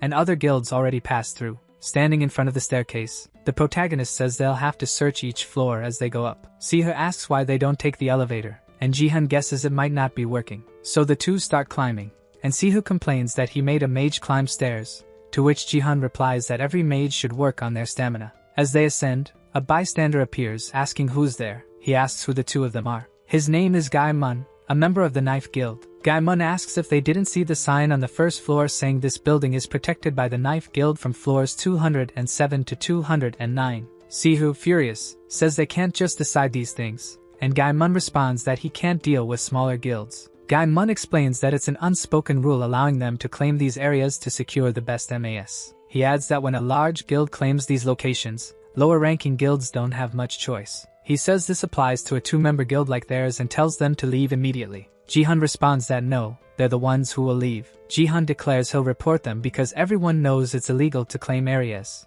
and Gai Mun tells him to shut the hell up. Gai Mun asks if Jihan really thinks the association will do anything. Jihan asks if that's a threat while starting to observe the people around him. He notes that there's a tank, 2 warriors, and a mage. He continues in his thoughts, realizing it will be hard for all 4 of them to come down at once since the staircase isn't wide. He activates his ability and starts calculating the chances of winning. Another bystander asks, "So what if they are?" As they face off, a window shows an 80% success rate. Gai Mun wonders what's happening and why Jihan isn't moving. Gai Mun turns around and asks the mage why he's just standing there and orders him to help. The mage responds that he knows and is about to start attacking. Jihan quickly calls for Sihu. She responds that she's ready while casting a spell. The two launch their water and fire spells. An explosion occurs, releasing energy. The explosion damages the building, and part of it bursts outside. Jihan and Sihu begin running up the stairs as fast as they can. The bystanders shout that they're running away. Sihu casts another spell at the bystanders. A circle of flames surrounds the bystanders, leaving them unsure of what to do. Meanwhile, Jihan leaps toward Guy, ready to strike. Guy blocks Jihan's attack. Guy questions what someone like him is doing in a rank 4 area. The protagonist replies that he talks too much and points out that his body is completely exposed. Guy is struck directly and falls to the ground. Guy ends up where he never should have left. On the ground, he asks if the two of them think they'll get away unscathed for messing with them, and what his guild will do when they hear about this. Jihan cuts him off, asking about his guild while driving his sword into the ground next to Guy's head. Jihan then asks what his guild would do for a dead man. A figure appears between the two and tells Guy they aren't strong enough to face them. Sihu asks if she should finish this once and for all, and another bystander wonders how she can cast so many spells. He asks who these two are. 2 more bystanders appear, with one urging the other to hurry up and put out the fire, while the other says he's not good with water magic. A bald bystander complains that they haven't even seen a tiger yet and are already wasting energy on this nonsense. As he says this, he turns to check what might be behind him. A woman uses a water spell to extinguish the flames. As she turns back, declaring the fire finally out, she sees a mutant tiger devouring the bald bystander. Caught in the tiger's jaws, he cries for help. After witnessing the horrific scene, the woman starts running away. Sihu and Jihan hear screams and note they're coming from the emergency stairs. She asks if he thinks it could be a saber-toothed tiger, but he replies that for the screams to be this loud, it must be something else. The protagonist activates his abilities again. A window appears, calculating his chances of surviving the encounter. At that moment, the tiger appears where they are, covered in what can only be described as bystander ketchup. The tiger roars. The horrifying saber-toothed tiger lets out another roar directed at Jihan and Sihu. The window reappears, showing a survival chance of only 0.5%. The mutant charges toward them. Sihu asks if that's a tiger, and Jihan replies that it's a very powerful mutant. Jihan comments that he's never seen mutants like this one, and that it's different from the others. Guy and the bystander, meanwhile, are paralyzed in shock, wondering what that creature is. Jihan quickly turns and tells them he needs their help to fight this thing. Guy, running away, says it's not enough and that even 4 people wouldn't be able to take down the mutant. Jihan calls them cowards. The protagonist admits that just he and Sihu aren't enough to defeat the mutant. The monster stomps the ground, shattering it into pieces. As it charges toward them, Jihan warns Sihu that it's coming. Quickly, Jihan draws his sword. At the last moment, he barely manages to block the mutant's attack. He notes how strong the mutant is, saying his sword almost broke if not for the elemental power imbued in it. Jihan declares he needs to end this quickly with a single strike. While lost in thought, the mutant swings its razor-sharp claws at him. However, Sihu manages to cast her spell just in time to save Jihan. She tells him this is his chance, and urges him to attack with all his strength. He strikes, using his skill to imbue his sword with his elemental's power, but the attack has no effect on the mutant. The mutant retaliates, slamming Jihan in the head and sending him flying. Coughing up ketchup, Jihan groans, saying he didn't even see that hit coming. Sihu attempts to attack the monster using her wind arrow ability. The mutant notices the arrows heading toward it, and effortlessly dodges all the arrows Sihu conjures. With no other options, Sihu admits there's no way to block the incoming attack in time. At that moment, Yuri Min and her chinchilla arrive to save the day. The chinchilla charges at the mutant. It saves Sihu just in time, and the two begin to face off. The chinchilla manages to throw the ferocious feline away. Sihu, looking at the hole, says the chinchilla saved her just in time. Yuri Min then explains that she heard a nearby explosion and didn't expect to find the two of them. Yuri Min greets them again, and Sihu simply remarks that it's Yuri Min from Snowflake. Meanwhile, Yuri looks at Jihan and says he's in terrible shape. She tells Sihu to grab Jihan and get him out of there, as she'll handle the mutant herself. Sihu, however, suggests calling for other heroes. Yuri Min reassures her, saying it's fine, as no saber-toothed tiger is a match for her. Sihu notices that Yuri's eyes and tone of voice have changed. After their exchange, Yuri leaps off the building, heading straight for the mutant. The chinchilla, meanwhile, is putting heavy pressure on the tiger. The tiger takes a punch so strong that it spits ketchup. Another flurry of blows follows, each accompanied by more ketchup. Yuri, midair from her jump, calls out to Chilla, who promptly looks at her. Pointing at the mutant, she casts a spell. The spell fires directly at the tiger. Chilla, who had been pummeling the tiger, steps aside, allowing Yuri's attacks to hit it. The tiger becomes encased in ice for a few minutes. It eventually shatters the ice and escapes. Yuri moves toward Chilla and remarks that even after her attack, the mutant can still move. This one is on a whole other level. Meanwhile, the mutant charges toward the two of them. Once again, Yuri fires another ice attack. This time, the attack is faster. However, it's still not fast enough to hit the mutant, which dodges everything. Even with the tiger advancing toward her, Yuri knows there's a weakness in it somewhere. The mutant tiger collapses after being struck at the knee joint. She states it won't be able to move for quite some time. She explains that saber-toothed tigers possess extraordinary physical strength. She adds that their flexibility is a natural trait they inherited, but when their muscles contract due to the cold, their joints can't support their own weight. Yuri then declares to the tiger that the fight is over and that its mistake was letting the ice arrows hit it. Sihu, observing from above, comments on how amazing Yuri is and how neither of them stood a chance. The battered protagonist calls out to Sihu, who goes to him. He tells her she needs to help Yuri, but Sihu replies that there's no need since Yuri has already defeated the saber-toothed tiger. Jihan, however, disagrees, saying the fight is far from over. Jihan activates his ability and begins calculating Yuri's chances of victory. As Yuri moves to finish off the tiger, Jihan continues to think she's in serious trouble. Yuri says she'll grant the tiger a painless death. Out of nowhere, the beast gets up, furious. More saber-toothed tigers emerge around them. A window appears, showing the success rate has dropped below 10%. All the saber-toothed cats charge toward Yuri, ready to kill her. Watching from above, Jihan notes that all the saber-toothed tigers have converged there. The protagonist declares it's do or die now because there are no other options left. He asks Sihu if she can use levitation to get them down, and she responds that she can, but she's not very skilled at it. Jihan embraces her and tells her to activate it on his signal. Blushing, she calls out his name. Jihan, holding the glowing green sphere, says this is their only option. He jumps off the building. Holding Sihu in his arms, he activates his ability called Haste. As they fall from the building, Sihu pleads for him to wait and says he should at least explain the plan first. Now in free fall, the saber-toothed tigers prepare to attack. However, spells begin to rain down on the tigers. The caster of these spells is Yuri Min, but while she's distracted, one of the tigers appears behind her. Chilla arrives just in time, saving her from the attack. Both Chilla and Yuri Min find themselves surrounded by the saber-toothed tigers. Exhausted from the battle with the tigers, Yuri says they just keep coming, and it feels like there's no end to this long fight. Amid the swarm of tigers, she says she needs to find the mutant quickly before it attacks her or heals itself. However, she hears a type of noise coming from above. The noise she hears is from the two fools who jumped off the building.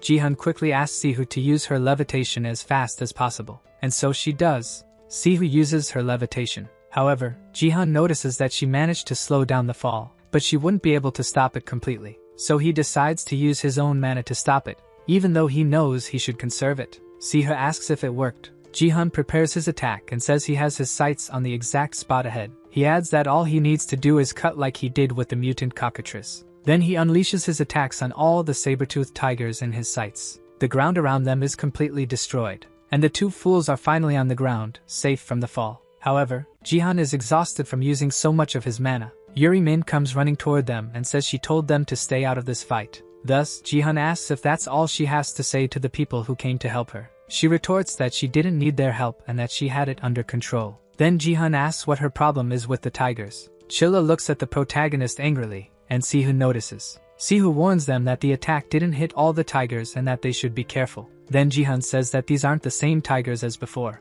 and somehow, the mutant is summoning more tigers to the battle. Yuri Min states that his joints should be completely messed up, and Jihan speculates that he might be able to regenerate somehow. She replies that she has never seen a power that could regenerate before. For a brief moment, she recalls things that happened in the past. A girl covered in ketchup tells her to leave. While she's lost in her memories, the protagonist warns that the mutant has taken a lot of damage and that they can finish this quickly. As he speaks, Yuri Min starts running toward the mutant. The protagonist calls out to her, but she doesn't hear and keeps running. This leaves the protagonist questioning why she suddenly went crazy and started acting on her own. He turns back and asks Sihu to cover him, and she responds that she will. The tigers charge toward Yuri Min. However, she casts her spells and manages to take a good number of them down. Now she's about to face the mutant and begins casting more spells. Another tiger appears, trying to grab her foot. However, she tells them to get out of her way while tossing them aside like rag dolls. It's at this moment, as she lowers her guard, that the mutant charges at her with its claws. She realizes that the mutant has regenerated at an incredibly fast rate. The tiger, now roaring, continues attacking her. Meanwhile, Jihan, as he launches an attack, says that eating her might not be a good idea. He jokes that cold food might upset the mutant's stomach. Not wasting any time, Jihan gets closer and unleashes more attacks on the mutant. This time, it seems the attacks hit and cause damage to the mutant. Chilla takes the opportunity to help Jihan as well, and Sihu ends up doing the same as Chilla. Then, as Jihan charges toward the mutant, he declares that this is its end. However, Yuri Min appears in front of him and tells him not to kill the mutant. He manages to stop his attack in time and asks what she's doing, saying he needs to attack before it regenerates. She says she needs to capture the mutant alive and that killing it isn't an option. Jihan asks if that's her plan and tells her to get out of his way. Then he asks another question. Why is she doing this? In the meantime, during their conversation, the mutant gets up. It charges toward Yuri Min, ready to devour her. Sihu and Jihan stand frozen,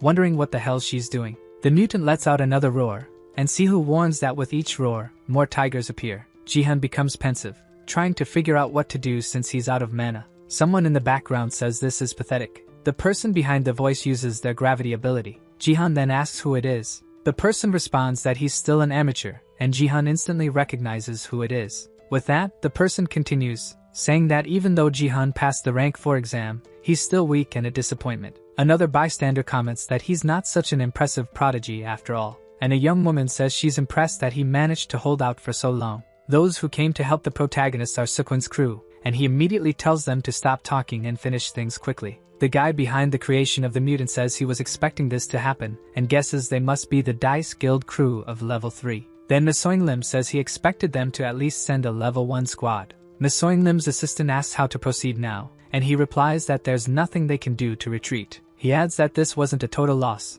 even though the mana crystal had spread throughout the body in the last few minutes. He remarks that the power of the mana crystal is very impressive and quite fascinating. In the end, he says to continue with the plan as originally programmed. Sukwin's crew, witnessing the grotesque scene, asks what's happening to the mutant, and Sukwin says it seems like the hero department is going to have more work again. Then Jihan appears, being carried by other extras who came along. They head towards Sihu, but she says she doesn't need help and that she's fine. Chilla and Yuri Min were standing still when they sensed a different presence. One of them looks around to see what it is. The scene changes, and it's shown that a week has passed. Jihan holds his phone as the day's news is displayed. Someone asks what happened inside. Sashimi appears, saying the MA they did is all over the news and asks why Jihan is so beat up. Jihan replies that civilians can't know. Sashimi insists he deserves to know since they're partners. Jihan thinks to himself that he shouldn't have hired him. Then it's explained what happened that day. 8 heroes died in that MA. The hero department underestimated the number of saber-toothed tigers.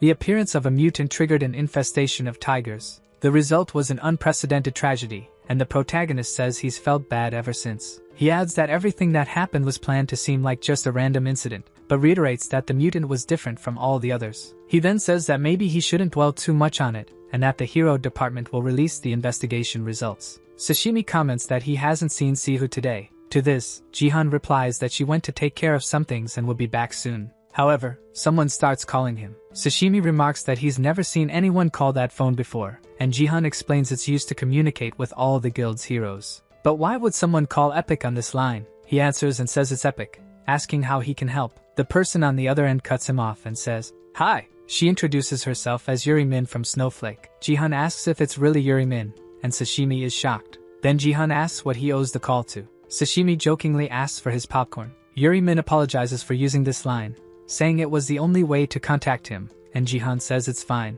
Jihan then asks how her injuries are, and she replies that most of them have almost healed. She asks how he's feeling, and he says he's feeling fine. He senses something is off due to her uneasiness. He wonders if she would use this line just to check on him. Then she says what she's about to say is sudden, but she asks if they could go on a date today. Sashimi, eating his popcorn, screams, asking if it's today and saying it's impossible. The scene shifts to a building. Sihu appears, talking to her father. She asks how he's doing. He responds that he heard she had a battle with a mutant in an MA zone and asks if she's hurt, to which she replies that she's not. Then he scolds her, saying she should be more careful and reminding her that supports are the most common targets. She asks him to stop because he's said this over and over again. He repeats that if something goes wrong, she should run without looking back. Sihu tells him to stop. He says it's good to know she's partnered with someone reliable. Blushing, she admits that Jihan has indeed been a great help to her and the guild. And she tells her father that, if she hadn't met Jihan, she might still be stuck in the same place. He agrees. Her father is introduced as Jiano Kim, the head of research in Kyoto, Tokyo. He says he'd like to meet Jihan someday.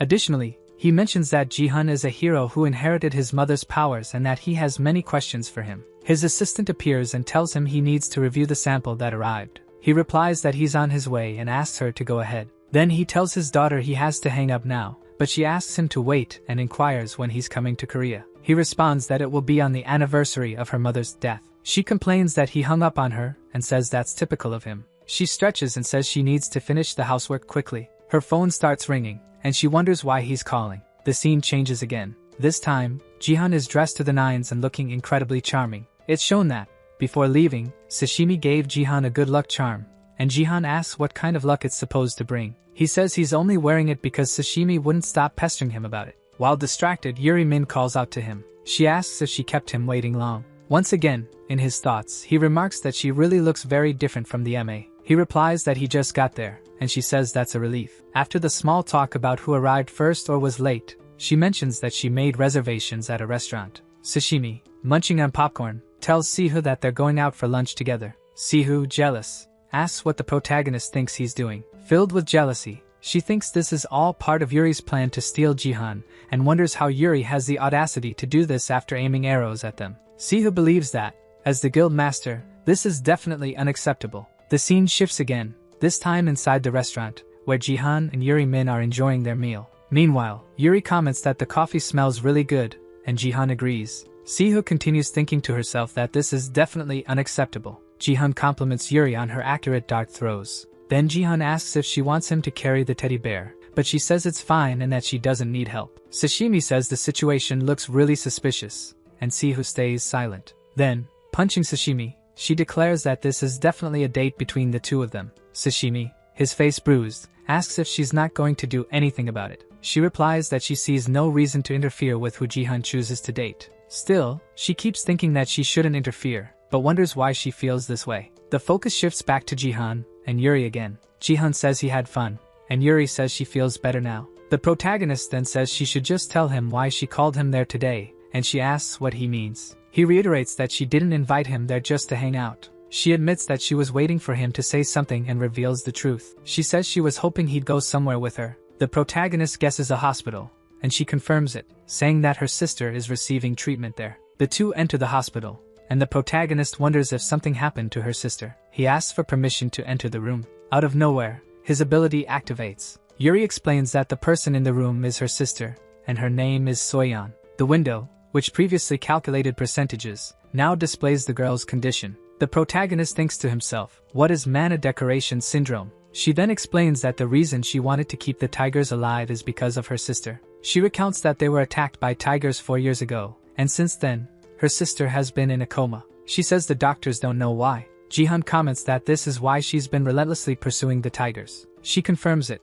saying she hoped to find an answer if she kept going. However, she admits that she's been mistaken this whole time. She says she believed the mutant factor could help her find a cure for her sister. However, after reading today's reports, she realized there's no connection. She apologizes for her behavior that day, admitting that because of it, Sihu and Jihan were put in danger. He says not to worry and that he now understands why she acted that way. Then Jihan's ability activates again, and this time it calculates how crucial Yuri is to Epic's expansion. In his thoughts, Jihan says that Epic needs her. The protagonist says this has happened before, on the day he met Sashimi. A flashback is shown of him telling Sihu to stop, and during that flashback, it's also shown how crucial Sashimi would be for Epic. However, Jihan says it feels like his ability is guiding him to achieve his revenge. He remarks that he's never seen his ability work that way before. He admits he only hired Sashimi to understand how the ability functioned. But now the same thing has happened a second time, only with Yuri Min. Still deep in thought, he reflects that if he's found 1 out of 4, it means Yuri Min is necessary to complete the group and that he needs to find 3 more. Lost in his thoughts and overwhelmed by what he just witnessed, Yuri notices that he looks unwell and asks if something's wrong. He replies that he's just feeling a little dizzy. He continues thinking about how, when his ability first calculated Epic's chances of becoming great, it was 99%. But now there are additional requirements. Jihan, slowly feeling weaker, says he didn't realize using his ability so much could affect him. Nevertheless, he concludes that if this is what's needed, so be it. Jihan asks Yuri how many years she's been hunting the tigers, and she replies it's been around 4 years. He continues, pointing out that during those 4 years, she hasn't found any answers about how to wake her sister. She confirms this. Jihan says he doesn't know much about the approach she's been using but thinks it's time to change since she hasn't found anything yet. She asks what kind of approach he's suggesting. He explains that he'll give her an example. Rolling up his sleeve, he says that in cases of cuts or wounds, the proper thing is to disinfect them and apply an ointment. But does she know what's in those ointments? Yuri replies that she doesn't know. Jihan explains that it's just a common ingredient called Centella asiatica, also known as Indian pennywort. He adds that it's a common plant that can be found anywhere with mountains and fields. This plant has antibacterial and anti-inflammatory properties, among other benefits. He goes on to explain that while plants haven't turned into monsters, some researchers believe this might happen soon. And it's not the plant stems that are useful for treating open wounds or cuts. It's actually the plant extracts that truly help. Yuri comments that it's interesting to think about it that way and that while the plant has nothing to do with her injuries, it's still useful in some way. Looking at her sister, Yuri says this might be relevant to her situation, but it might also not be, and it doesn't really connect to the tigers. In his thoughts, the protagonist says that Yuri already knew all of this before he explained it, but she chose to keep moving forward. He reflects on how her intentions were stronger and her fixation on avenging the creature that put her sister in that state. The protagonist then says he has a proposal for her. She asks, "A proposal?" He says he'd like to recruit her for Epic. She questions, "What?" She asks if he wants her to join Epic, and he replies yes. He explains that if she agrees to join, he'll help with her sister's treatment. Blushing, she listens as he assures her it's not an empty promise but a contract that he can help her. His ability is then shown calculating the chances of him being able to help them. However, this time, his ability isn't helping much and only shows the same thing as before. Still, he says he needs to recruit her no matter what. She asks for some time to think about his proposal. Jihan responds that it's fine and that she can take as much time as she needs. After their conversation, he says the best thing to do now is to let her process all this information. He says he has to leave now, and she apologizes for bringing him there to hear about her family case. Looking at his wrist, he remembers the amulet Sashimi gave him. As he takes off the amulet, he says he'd like to give something to her, and she, in turn, asks what. He says he'll give her the amulet meant to bring good luck and suggests she give it to her sister. She thanks him and says her sister loves these kinds of things. As he leaves the hospital, he says he hopes to see her again. She, happy and blushing, waves goodbye to him. The scene changes again, and another large building is shown. This time, people are gathered in a room. 3 individuals are introduced. One of them says they are late. The person who says this is Young Park, the owner of Kiros. A bystander on the microphone says they've been waiting for too long. Young Park states that the meeting should proceed, even if one guild is absent. Doha asks what kind of person schedules a meeting at this hour. He adds that it's not like there's anyone important there anyway. Doha's assistant remarks that they should have arrived faster, and he replies that he already has enough to worry about and questions why he even has to be there. A bystander tells Doha that, for someone who arrived late, he has a lot to say. The bystander is Hunin, the leader of the Warriors Guild, and he tells Doha that everyone there has been waiting for him. Doha retorts that someone must have risen from the dead and comments that he thought Hunin's entire guild had been wiped out in the rank 1 MA. Once again, Hunin stands up angrily and says that's not enough to bring down his guild and that they cleared that MA years ago. Another bystander in the background asks them to lower their voices. The bystander remarks that even as guild leaders, they are still immature. The speaker is Gangshin, the owner of the Red Hall Guild, and he tells Doha that he thought Doha had learned his lesson after being saved by him. Doha, furious, asks if Gangshin has a problem with him and suggests settling it outside. Gangshin replies that he doesn't and questions why he would waste his time on someone weak. A rivalry between them is then shown, a total of 103 matches, with 52 wins and 51 losses for Gangshin, and 51 wins and 52 losses for Doha. A female bystander remarks that they act like a pair of children. She asks why men always feel the need to prove their worth. This bystander is Myojo Kim, the owner of the Snowball Guild. Doha then says it's been a while since he's seen Myojo Kim, estimating it's been around 3 years. Myojo gets angry when she hears Doha comment that her new look makes her seem old, and she asks him who he's calling old. Doha, however, says things are as they've always been, and his assistant comments that no woman wants to hear that she looks old. The narrator announces that now that everyone is present, the meeting will begin. He explains that the reason he called everyone was due to another major level incident in Incheon. He continues, revealing that this time, they found evidence that the IUPC was behind the incident. Everyone is shocked upon hearing those words. Doha exclaims, "Those damn protesters!" He adds that this means they might be able to storm the IUPC headquarters with weapons. Still in the meeting about the attack involving the IUPC, someone tells Doha to think before speaking. Myojo tells Doha that there's not much they can do with so little evidence, and questions why he thinks the guilds haven't taken action against them. The narrator agrees, stating that Miss Myojo is right and that with limited evidence, they can't do anything and must be cautious. He then asks everyone to look at the screen because the presentation isn't over. He introduces the saber-toothed tiger mutant that appeared in Incheon. The other bystanders ask what kind of monstrosity that is, saying they've never seen anything like it before. Gangshin speaks up, remarking that the creature is grotesque on its own. Once again, the narrator states that based on its appearance, this mutant is atypical compared to others and that the hero department has been receiving reports of similar mutants. He continues, mentioning that the reports include mutants like the red spider found on Mount Jiang. He also notes an increase in carnivorous plants in a private field, stating that all these mutants appeared after the saber-toothed tiger mutant. After the explanation, Hunin asks what the point is of telling them all this, as it's not uncommon for different monsters to appear. The background narrator says it's true and that, based solely on appearance, these monsters haven't become special cases. However, he explains that with DNA analysis, the monsters reveal a genetic modification unique to the tiger mutant. Myojin asks what kind of new modification this is and tells him to get straight to the point. So, the background narrator gets to the point and says that mana crystals are the modification. He continues, saying that, as everyone there knows, a mutant must have a mana crystal. He explains that the research department has determined that what they call mutants are born with a large amount of mana that fuses. He further states that mana crystals are still being thoroughly researched, and with the materials they currently have, it's not possible to create such a thing. However, the mana crystal found in the saber-toothed tiger mutant was artificially made and was recreated to be transformed into liquid. The extras start asking if he's sure about what he's saying, with one pointing out that he himself said they don't have the technology to do such things. Doha's assistant asks if he knows anything about this, and he replies that he doesn't know much, only that it works for elementals. In his thoughts, Doha says this is the reason so many mutants are appearing and that this is an experiment to transform mana into liquid. After finishing his thoughts, Doha tells everyone that it's clear who is behind these things. Gangshin says this is interesting but that they need something more to approach it in that way. Therefore, he asks what the IUPC has to do with it, and reminds them that, at the beginning, the background narrator said he had evidence against them. The background narrator explains that, on the day of the incident, several suspicious individuals were seen inside the MA. He states that they have images of these people captured by drones and that the person they're now seeing was identified through facial recognition. The background narrator introduces this person as Misoing Lim, 33 years old, who is believed to be one of the managers of the IUPC. He adds that, until 4 years ago, Nasoing Lim was a researcher in the magical engineering department. However, the background narrator mentions that there are records of him being dismissed for causing disturbances.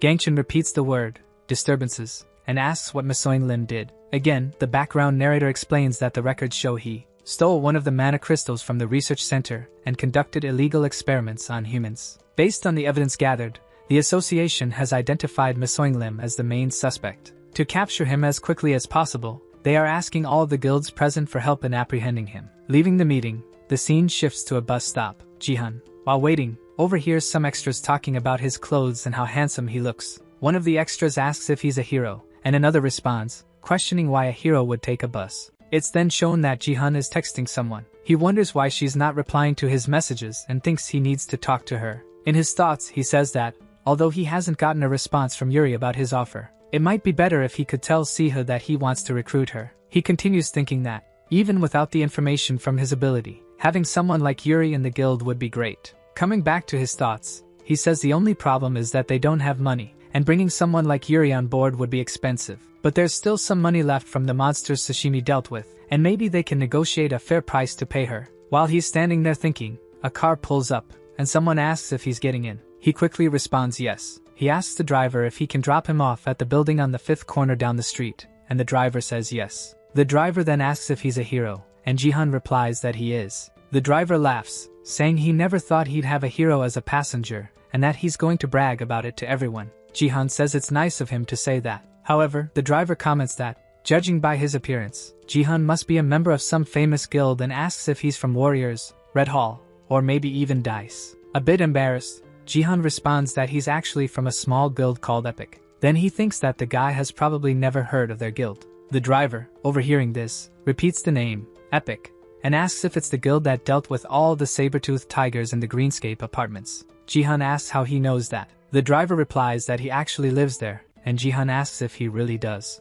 The driver, still speaking, says it's just a coincidence. Both fall silent, and Jihan observes the driver. Then the driver comments that it's a bad day for luck seeing something like that. At this point, a hybrid is shown walking into an alley. The driver adds that hybrids give him the creeps. Jihan asks why, and the driver questions if he hasn't heard the rumors. Jihan, hearing all of this, says she looks like a regular high school student. The driver replies that, student or not, that isn't considered a person. The driver continues, saying that for heroes, hybrids might seem different. However, for ordinary humans, if hybrids attack, they'll be dead in seconds. In his thoughts, Jihan admits he can understand much of what the man is saying. Continuing his internal dialogue, Jihan reflects that during the invasion, humans were attacked by all sorts of things, and it's understandable that some fear remains. However, he thinks that person is still just a child and shouldn't be judged, questioning how such judgment could be morally right. At that moment, he thinks of Sihu and realizes she must have lived with this fear for much of her life. He snaps back to his senses and notices something strange. He sees some people following the girl,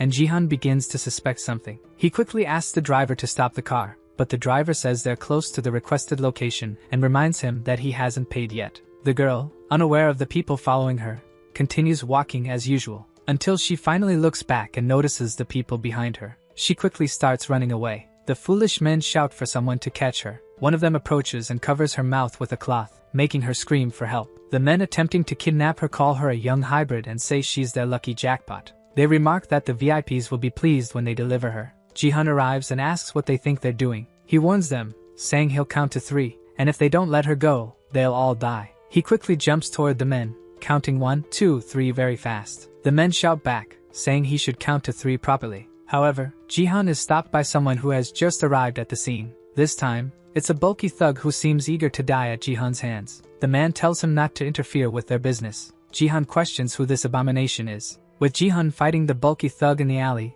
the scene shifts to Epic's headquarters. A phone on the table starts receiving numerous messages. Sihu notices the phone vibrating nonstop and checks what's going on. Sashimi asks why she isn't responding to Jihan's messages. She replies that it's not from him but from debt collectors. She adds that she has no reason to ignore his messages. Sashimi jokes that she's still jealous. Once again, she wonders why he's taking so long to arrive and why he keeps sending messages. Sihu is shocked by the messages about someone being kidnapped. The scene shifts back to the alley where Jihan is. The men stand there holding the hybrid, while the bulky thug blocks Jihan's path. However, Jihan asks if the thug works with the guys kidnapping the girl and warns that if he steps aside, he won't be implicated. Jihan is interrupted as the thug tells him to get out of the way. The thug charges at Jihan, saying it's time for him to die. In his thoughts, Jihan realizes that this guy isn't someone you can reason with. The bulky thug stupidly declares that the hero isn't there anymore. Suddenly, Jihan appears behind him and says, "The hero you're looking for is right behind you." The thug turns and claims the hero is already dead. However, Jihan manages to defend himself just in time from the rock attack the thug was about to land. A power begins to emanate from the bulky thug. Jihan remarks that the thug definitely performed a man-infused attack, as it wouldn't make sense for him to have blocked otherwise. Still lost in his thoughts, Jihan wonders if the muscular guy might also be a hero. The extras who were watching the fight start getting into the van with the girl. While Jihan was thinking about what to do to prevent the guys from escaping, the muscular extra prepared a punch and warned him not to look away. Jihan makes a small jump to dodge the stone hurled by the muscular guy. He comments that he'd like to minimize damage to the neighborhood, considering it's a civilian area, but he sees no choice and realizes he'll have to use another 1% of his power. As he's thinking about how he needs to take down the muscular extra with one attack, another person appears, saying that's enough. The newcomer adds that he can't let the two of them destroy the alley. He further says that Jihan is lucky they're in a hurry since they usually kill any witnesses. Jihan questions if everyone there is involved in this scheme. However, the white-haired guy asks if the muscular one forgot their orders to complete the mission quietly, scolding him for causing trouble on his first job. The white-haired guy says that maybe the boss will need to have a word with the muscular one, to which the latter replies that it's unnecessary. The muscular guy then punches a wall, sending bricks flying toward Jihan. After their exchange, both the muscular guy and the white-haired one say maybe next time, and they vanish. Jihan, putting away his swords, remarks that they're gone and wonders who they were and what their goals are. Using his leaping ability, Jihan pulls a Spider-Man and starts climbing the surrounding buildings. As he levitates, he activates his ability, wondering which path he should take to catch up with the van. He continues jumping from building to building, saying that if he keeps using his ability, he might be able to find the way. His phone starts ringing while he's searching for the van. The caller is Sihu, and he asks if she's heading to the address. She confirms and asks him to explain the kidnapping. Jihan explains that he saw a hybrid girl being kidnapped, and Sihu responds that she's on her way and will call the cops for help. Before hanging up, Jihan tells her to be careful. Without many words, Sihu begins questioning what she just heard. Lost in thought, she notes that someone of another species was kidnapped and reflects on the recent rise in such crimes. Still pondering, she wonders why this is happening to half-humans. The van Jihan was looking for is parked in an abandoned location. As he approaches, he says he finally found them. Getting closer to the van, he confirms it's indeed the one he was looking for. Upon getting even closer, he sees an extra sleeping while waiting for the others. The sleeper is awakened by someone knocking on the window. Groggily, he asks if they're done already. The person knocking on the window is Jihan. The guy quickly grabs his phone, wondering how Jihan found them so fast. Jihan, meanwhile, punches the window and breaks it to snatch the phone. Holding the phone and visibly annoyed, Jihan asks if the guy didn't hear him knocking on the door. He then asks the extra what he's waiting for and tells him to get out, to which the guy nervously asks if Jihan is a hero, claiming he can explain everything. Jihan warns him that they'll talk only after he gets out of the car. Jihan lifts the guy up into the air, telling him that he's the hero who found the crime scene, so determining whether the guy lives or dies is his last chance. He demands the guy explain what's happening, but the guy, overwhelmed, merely mumbles. The scene shifts to inside a warehouse. Some people are hooded and tied up. They hear footsteps approaching and become frightened. A man in a suit arrives carrying a bag. He places it in front of someone who becomes delighted upon seeing it. A bald man with a cracked head asks if that's the gift he got today, and another guy responds affirmatively, saying it's the half-human cat girl the client requested. They remove the tape from her mouth. She begins screaming, pleading for them not to kill her, while one of them laughs, saying she has spirit. She quickly starts offering money, saying she can give them all her money, begging to be let go. He asks how much she's talking about. She responds that it's around 2 million won, and he replies that it's far too little. Then she responds that it's all she has after working for weeks, and the bald man says she worked hard to earn that money. Looking at the girl, the bald man says he hates to repeat himself, but it's very, very little for him. He adds that compared to the 900 million won he will earn by selling her, he reveals that her buyers have some experiments planned for her and therefore, she shouldn't be upset since she'll receive special treatment. He continues, saying it must be better than being sent to the slaughterhouse, don't you think? Then, once again, all the deceased individuals are shown. After the entire conversation between the bald man and the feline-human hybrid girl, the bodies of the people at the location are shown in detail. The bald man informs his assistant that the client will arrive in 40 minutes and orders him to clean up the mess immediately. The assistant responds affirmatively and begins to move, but the girl interrupts and asks a pointed question. She questions whether he realizes that everything happening there is completely illegal and cannot continue. The bald man, showing no remorse, responds with a question that directly targets her. He asks what people would think if they saw her in such a humiliating and vulnerable situation. Then he asserts that, after everything humanity has endured, what they truly want is revenge. He unapologetically calls her a monster, as she begins to emit a powerful and radiant aura around her body. She quickly considers activating her berserk mode to escape, but notices something strange and unusual. Her body doesn't respond as it should, and she wonders if someone is directly interfering with her mana. At that moment, the bald man's assistant appears behind her and, without hesitation, slams her head into the ground. He declares that mana doesn't work against him,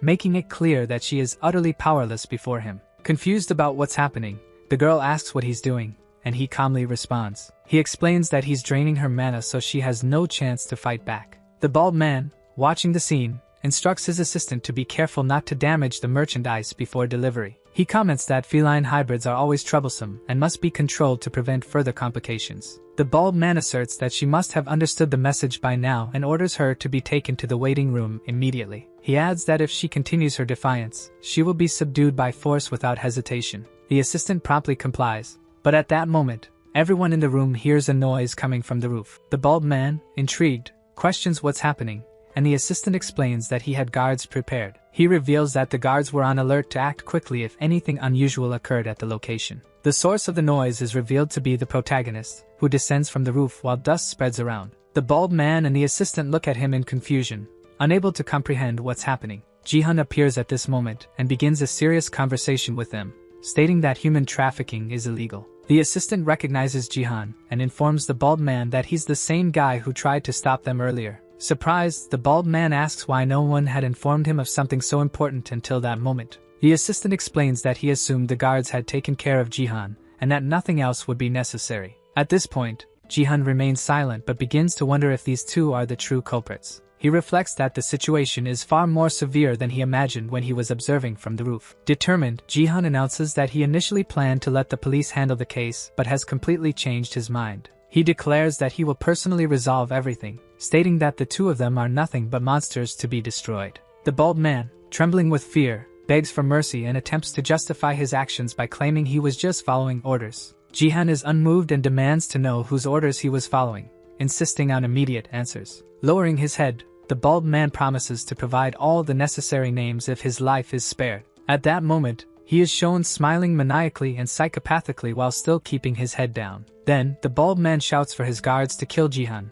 ordering an attack without hesitation. Jihan wastes no time and activates his sampling ability, disappearing instantly from everyone's sight. The guards begin to wonder where Jihan is, looking around but unable to locate him. Suddenly, Jihan reappears above them, declaring that he's right above, watching everything carefully. The guards exchange nervous glances as Jihan comments that they aren't amateurs when it comes to concealing their presence. He questions whether these guards might be heroes, as they exhibit highly refined skills. Without further delay, Jihan launches into action, delivering quick and precise strikes against his opponents. One of the henchmen tries to surprise him by sneaking up from behind, but Jihan dodges skillfully and immediately counterattacks. The bald man watches in disbelief, murmuring that it's impossible for someone of rank 5 to have so much power. Jihan declares that they shouldn't expect everything to go according to their plans and attacks with greater intensity. Soon, the bodies of the boss's henchmen and the assistant are shown lying on the ground, completely defeated. Jihan approaches the girl and removes the tape covering her mouth, allowing her to speak again.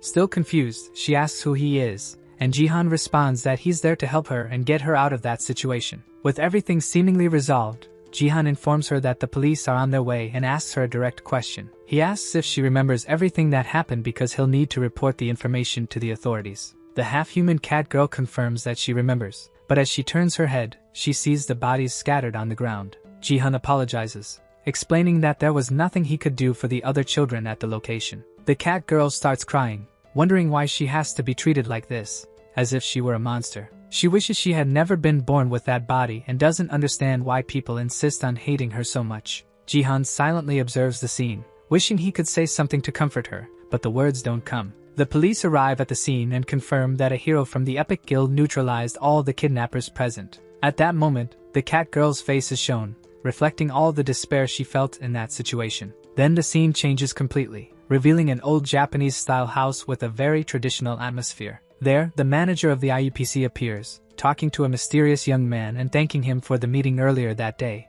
The young man replies that he's open to meeting again, and the manager thanks him once more for the information he provided. The manager states that the information was extremely useful, commenting that they almost manipulated the rising human. The mysterious young man confirms, saying he has been keeping up with the news and is monitoring recent movements closely. He warns that the association is watching the manager and asks if his organization can operate without issues. The manager responds that there's no need to worry, assuring him that everything is under control and working as expected. The young man cautions that he doesn't want complications, emphasizing that too much news is already surfacing in a single day. Intrigued, the manager asks what he means, and the young man mentions a possible plague lurking in the area. He explains that they wanted some materials from the warehouse, but the police ended up investigating and compromising their plans. He mentions that he doesn't know if it was a coincidence, but the hero who defeated the cybercat was at the warehouse. The manager seems surprised but tries to reassure the young man, promising to resolve everything quickly and discreetly. The mysterious young man stresses that he expects an efficient solution without delays and then bids farewell. After the conversation, the kidnapper's hideout is shown again.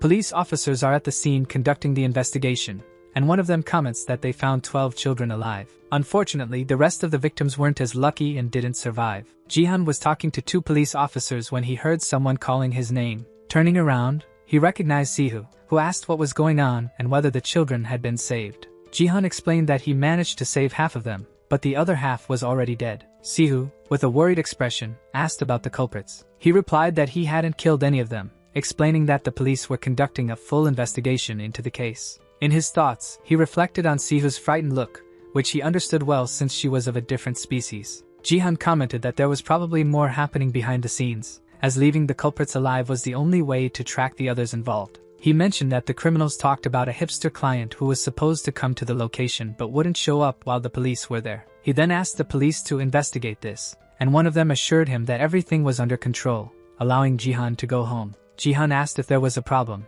and the officer replied that one of the victims wanted to talk to him. As he tried to figure out who it was, the officer brought the half-human cat girl to him. She apologized for interrupting and asked a question. Sihu reassured the girl, saying there was no problem and everything was fine. Jihan realized the girl preferred for him to take her home instead of going with the police. She explained that she lived at a place called Blue Sky at the top, a home for vulnerable children of other species. It was an orphanage for children at risk, considered the best in the country, but he was surprised to see that some were still being kidnapped. Meanwhile, he looked ahead and saw a girl who caught his attention. She asked who he was and then started running towards someone standing further ahead. Jiang, the kidnapped girl, ran and embraced the person, while the other hybrid girl said she hadn't noticed their presence. After glancing at Jihan and Sihu, she remarked that she didn't realize they were there. Jihan replied that it was no problem and told her to carry on. The girl then introduced herself as Jiang, the director of Blue Sky. She explained that the police had contacted her earlier, asking if the 2 of them were Jihan and Sihu.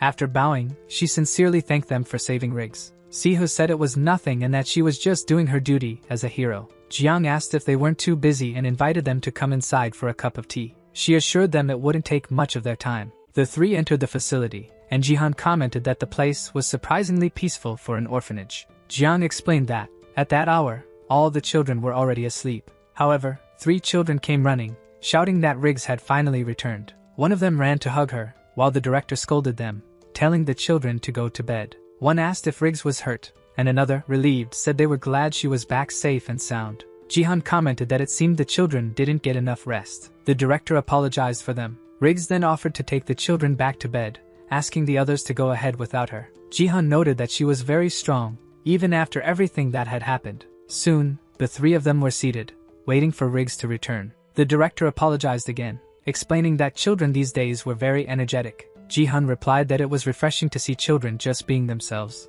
without any restrictions. Jiang, looking downcast, admitted that she had carelessly mentioned Riggs' kidnapping to the police. She commented that, because of this, all the children had stayed up waiting for explanations. Sihu seized the opportunity to ask if there had been another victim besides Riggs at the orphanage. The director, with a relieved smile, replied that Riggs was the only one involved in the incident. She lamented that other victims in other facilities had also been affected. Hearing this, Sihu became visibly shaken and asked if there had been similar cases in the past. At that moment, someone entered, apologizing for interrupting the conversation. Sihu turned to see who it was. A red-haired woman entered and brought 3 cups of tea for the group. The director thanked Layla for staying up late to help. Layla replied that it wasn't a problem since it was her responsibility. She quickly glanced at Sihu and asked the director if these were the people she mentioned earlier. The director confirmed, and Layla bowed, thanking the 2 heroes for saving Riggs. The director then commented that Layla had also gone through something similar. 4 years ago, 2 children faced the same situation, but only Layla survived. Hearing this, Jihan apologized for overhearing the conversation. Siha asked if there was anything they could do to help. She offered to make a donation on behalf of the guild, if the director would accept. The director thanked her but declined. She explained that many people had offered help in the past. She looked at them and said that many had made promises but didn't follow through. When they needed help, the financial group that had offered it didn't deliver. She explained that only one guild truly helped them when they needed it most. And that guild was Dice, the guild led by the hero Doha. Without their help, she would never have found Layla. In his thoughts, Jihan reflected that this happened 4 years ago when Doha was known for causing trouble everywhere. The director continued, saying that during that time, many supporters reacted differently. Many beings of other races harbored resentment toward the heroes. Jihan commented that it all seemed like a dilemma. Even when people help others, everyone ends up gaining something in the process. The director said she would very much like to accept their help, but she feared what might happen in the future. Siha listened and tucked her hair behind her ears. She said that if that was her only concern, she didn't need to worry anymore. The director asked what she meant by that. It was then that Sihu revealed she was also a hybrid. The 2 exchanged surprised looks, especially Layla, who asked if Sihu was a half-elf. The director remarked that she thought Sihu was the guild master back then. Sihu confirmed that the guild was founded by a half-elf, but she said there was nothing special about that. She shared that, over time, she faced much discrimination for being a half-elf. There was a moment when she had to step away from everything to avoid being a guardian. She then looked at Jihan and said that there are people who choose to understand you. Instead of simply criticizing you, they believe there are people you can genuinely trust. Sihu told the director that she was one of those people. The director, happy, said that maybe something could be done with that. At that moment, she thought that perhaps these 2 could really make a difference. The director felt a gentle breeze pass before her eyes as she watched the 2 of them. The wind moved toward the door, bringing new hope to someone in need. At that moment, we see the half-human cat girl named Rixis. The scene changes again, now to a point of light. Sihu apologized to Jihan, but he replied that it wasn't a problem. He said she probably understood that the donations would greatly affect the guild. She confirmed she understood and asked him not to remind her of that again. Jihan complimented Sihu, saying she truly acted like a guild master. The scene shifts to the guild headquarters. Sihu, arms crossed and with an angry expression, asks, "Are you serious about bringing Yuri Min into the guild?" Jihan calmly responds, "Now that we know the guild is at level 4, it's time to recruit new members. But it's not fully confirmed yet. Yuri Min is still considering it." Sihu, relieved, realizes they weren't in disagreement, but were simply discussing the possibility of Yuri Min joining the guild. She asks, "Do you really think you can recruit her?" Jihan confidently replies, "We won't know until we really try." Sihu, clearly surprised, deeply ponders the unexpected opportunity that has arisen, carefully weighing the possibilities and implications. "It's not every day that we get a chance to recruit someone like Yuri into our guild," she says thoughtfully. She then gives Jihan a piece of advice, stating that this time she'll let his moves slide. But next time, she wants to be informed in advance. Jihan, lowering his head, replies,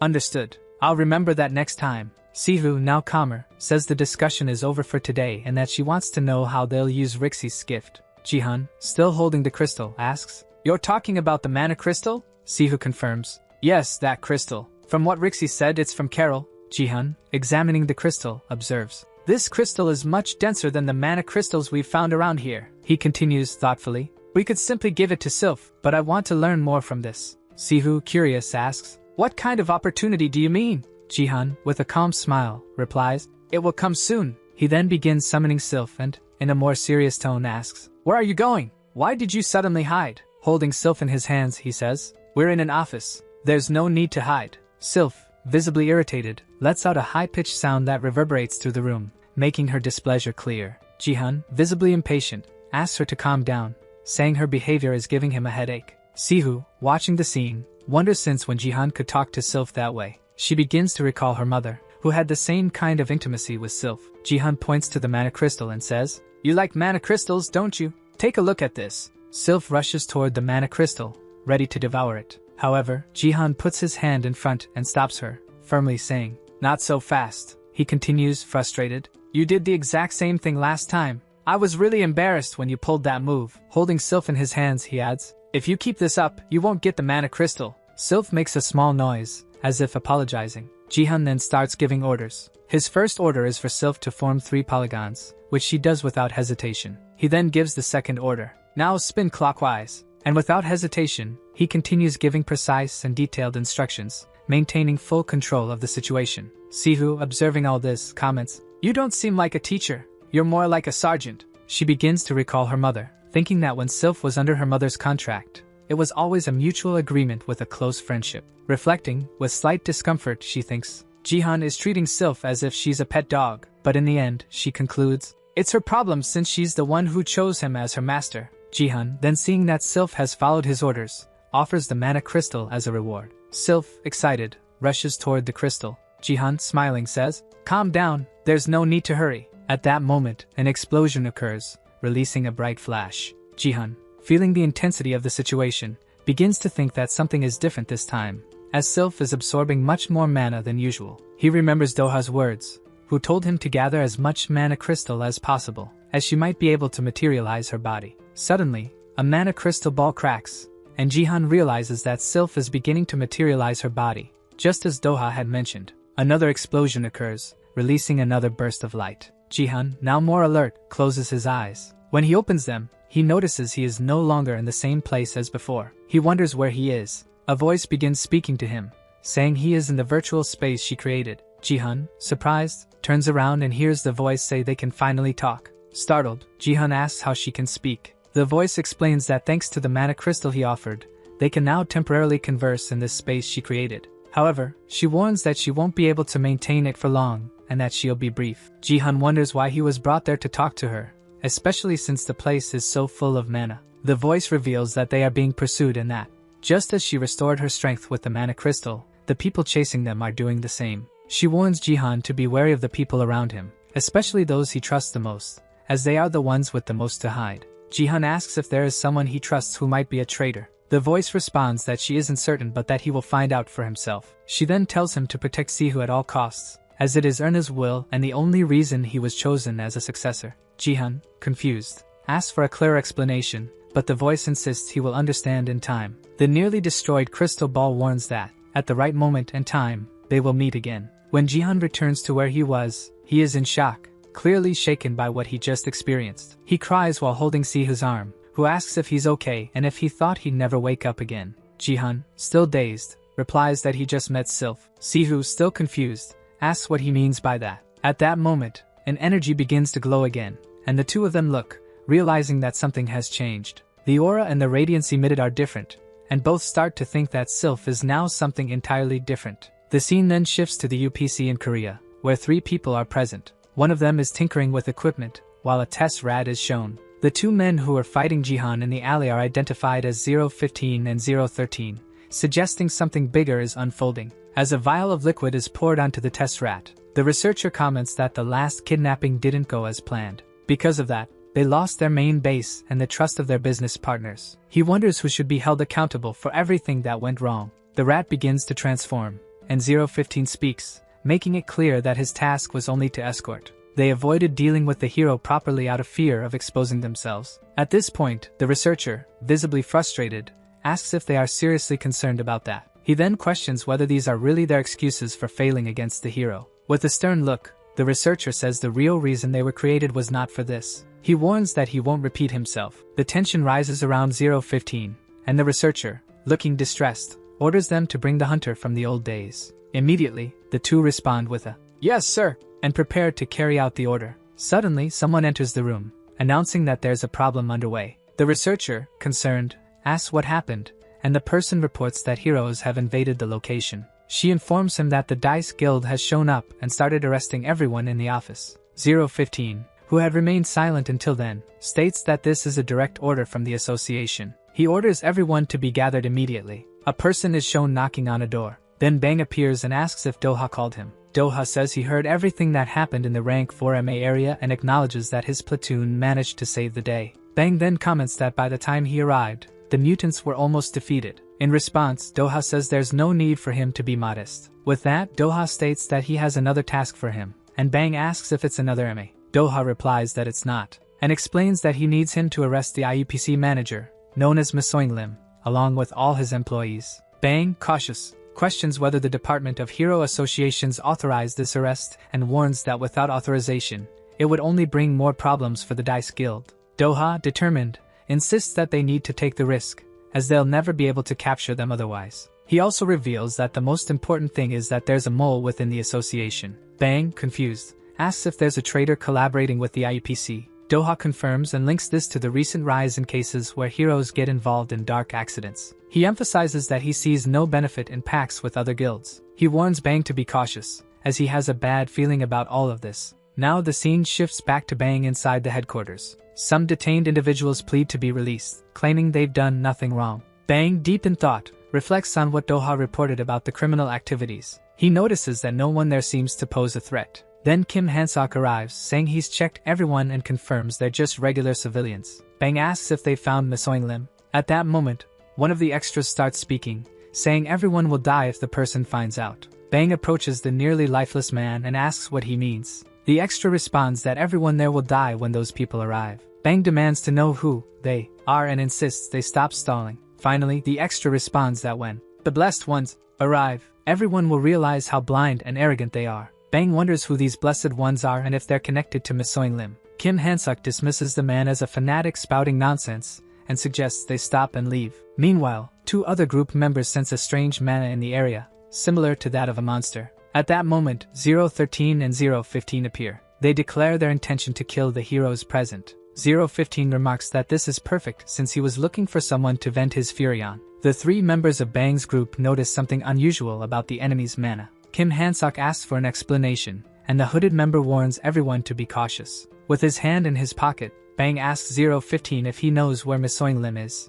015 confirms and returns the question, asking why they're looking for him. Immediately, 015 charges at the group, claiming they'll become empty shells either way, as he launches an attack. At that moment, monstrous larvae begin emerging around 015. The woman in the group draws her sword and activates the blue dragon wing /sword art ability. Suddenly, a scream echoes in the background. She realizes something is wrong. At that moment, the larvae start attacking other people associated with the manager. She questions why the larvae are attacking their own group's allies and reflects on how strange 013 and 015 seem. 013 appears, delivering a punch to her head, claiming he'll save her and asking her to wait. She turns, complaining that she let herself get distracted. Meanwhile, 013 launches a powerful attack, sending energy scattering throughout the area. 013 carelessly remarks that the hero managed to block the attack. Taking advantage of the moment, the hooded member warns it's now his chance. At that moment, Kim Han-sok appears above and lands a flying kick on 013's head.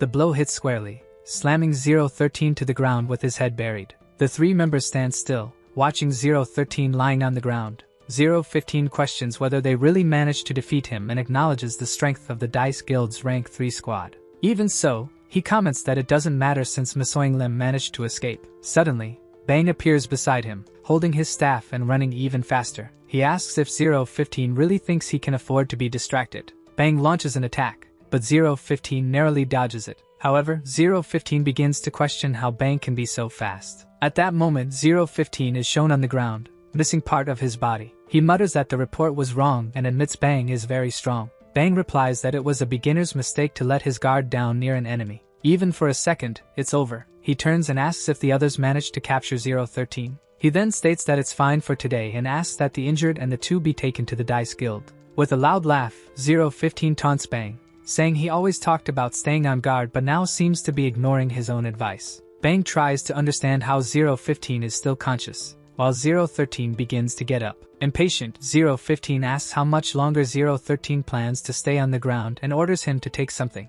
After that, he remarks that everyone there is lucky because they will have the privilege of witnessing the second blessing. Meanwhile, the scene shifts to the Dice Guild building, where Sihu and Jihan are observing the location. Sihu comments on how quickly the renovations were completed. Jihan guesses that it's because the guild master is an earth elementalist. At that moment, the Dice Guild assistant appears, greeting the two and noting how long it has been since she last saw them. Taking the opportunity, she asks the reason for their visit. Sihu explains that they came to see Doha. After hearing this, the assistant apologizes and informs them that he is not available at the moment. Jihan takes the chance to mention that the matter involves Sylph and asks her to inform Doha about their visit. Before she can respond, a shout draws their attention. A man approaches, reporting that they lost contact with Bang's squad and highlighting that their last location was at the IUPC headquarters. Surprised by this information, she scolds him, saying that matters like these should be discussed inside the guild headquarters, where other guilds cannot overhear. Pensive, she wonders why something so important is happening during Doha's absence. When called again, Jihan seizes the opportunity to ask for an explanation about the relationship between DICE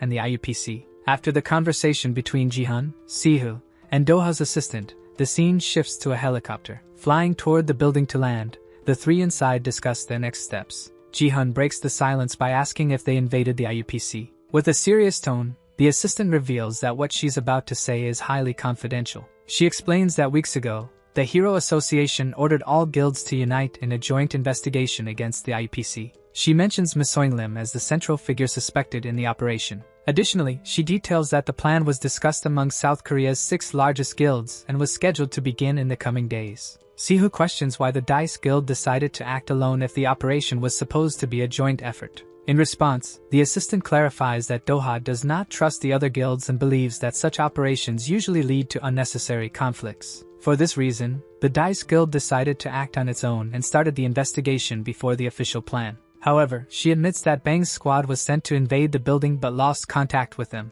At this point, Siha emphasizes that they cannot send another squad without exposing the guild. Lowering her head, the assistant agrees and confesses that they have no alternatives. At that moment, Jihan interrupts the conversation and says they can leave it to him. He then asserts that they can entrust the operation to them, as his guild isn't large, and no one will suspect them. Since there are only 2 of them, it will be easier to infiltrate the IUPC base. As he opens the helicopter door, he pauses, and Sihu does the same, deep in thought. Jihan considers that this is the perfect moment to test Sylph's new abilities. He calls Sihu and asks her to use her levitation ability again. Sihu, confused, asks if he wants her to jump from a high place again, but Jihan replies that there's no time to think about it, and jumps. She asks for a moment to cast the spell. The scene shifts to inside the IUPC headquarters, where someone is lying on the floor with ketchup spread everywhere. Bang is leaning against the wall and starts spitting ketchup, wondering what happened and if he passed out while looking around. He questions whether everyone is okay until he sees something terrible. Bang's squad was completely decimated. After the fight with 015-013, only their bodies remain. Realizing this, Bang stands up and begins reflecting on how everything happened. Then, he feels immense pain and notices his arm is cut. Screaming in pain, he laments, saying it's all his fault. At that moment, 015 appears and asks if Bang plans to just sit there, taunting him and reminding him that he was the one who said not to get distracted during a fight. 015 emerges with a new appearance and declares that he's been waiting for Bang, stating that he won't let the mana crystal go to waste. He then looks to the side and asks if the other person is thinking the same thing. 013 appears, now with a monstrous form, and says, "Weak hero." Bang realizes that the bodies were turned into monsters and concludes that the IUPC is conducting such experiments. He decides he must inform Doha at all costs. While lost in his thoughts, Kim Hansok starts sighing. Bang asks if he's listening, but Kim Hansok only apologizes, saying he should have protected everyone as the squad's tank. Bang, observing Kim Hansok's eyes, says it's okay since he's in no condition to move or speak. Bang mentions that the guild was sending reinforcements, but Kim Hansok says it doesn't matter and insists Bang needs to leave quickly, as he himself won't be able to escape. He pleads with Bang to inform the guild about what happened there. At that moment, Bang tells him to stop talking, warning that if he continues, he'll just end up coughing up more ketchup. While Kim Hansok insists that Bang must survive, the gorilla known as 013 delivers a powerful punch. As a result, the ketchup splatters everywhere, and Bang watches the horrifying scene. The gorilla begins calling for the heroes, and Bang stands up in anger, calling them bastards and vowing to take them both down. However, as he speaks, 013's hand comes toward him. Bang takes a direct hit, and is slammed into the wall with such force that he hears the sound of his bones breaking. 015 and 013 remain standing. 015 comments on how tragic the situation is and tells 013 not to kill Bang, as he wants to bring him to the manager. At that moment, a voice declares from the background that no one will leave. It's Jihan and Sihu, who have arrived. Bang wonders what Jihan is doing there. He tells them they need reinforcements and urgent medical care for his team.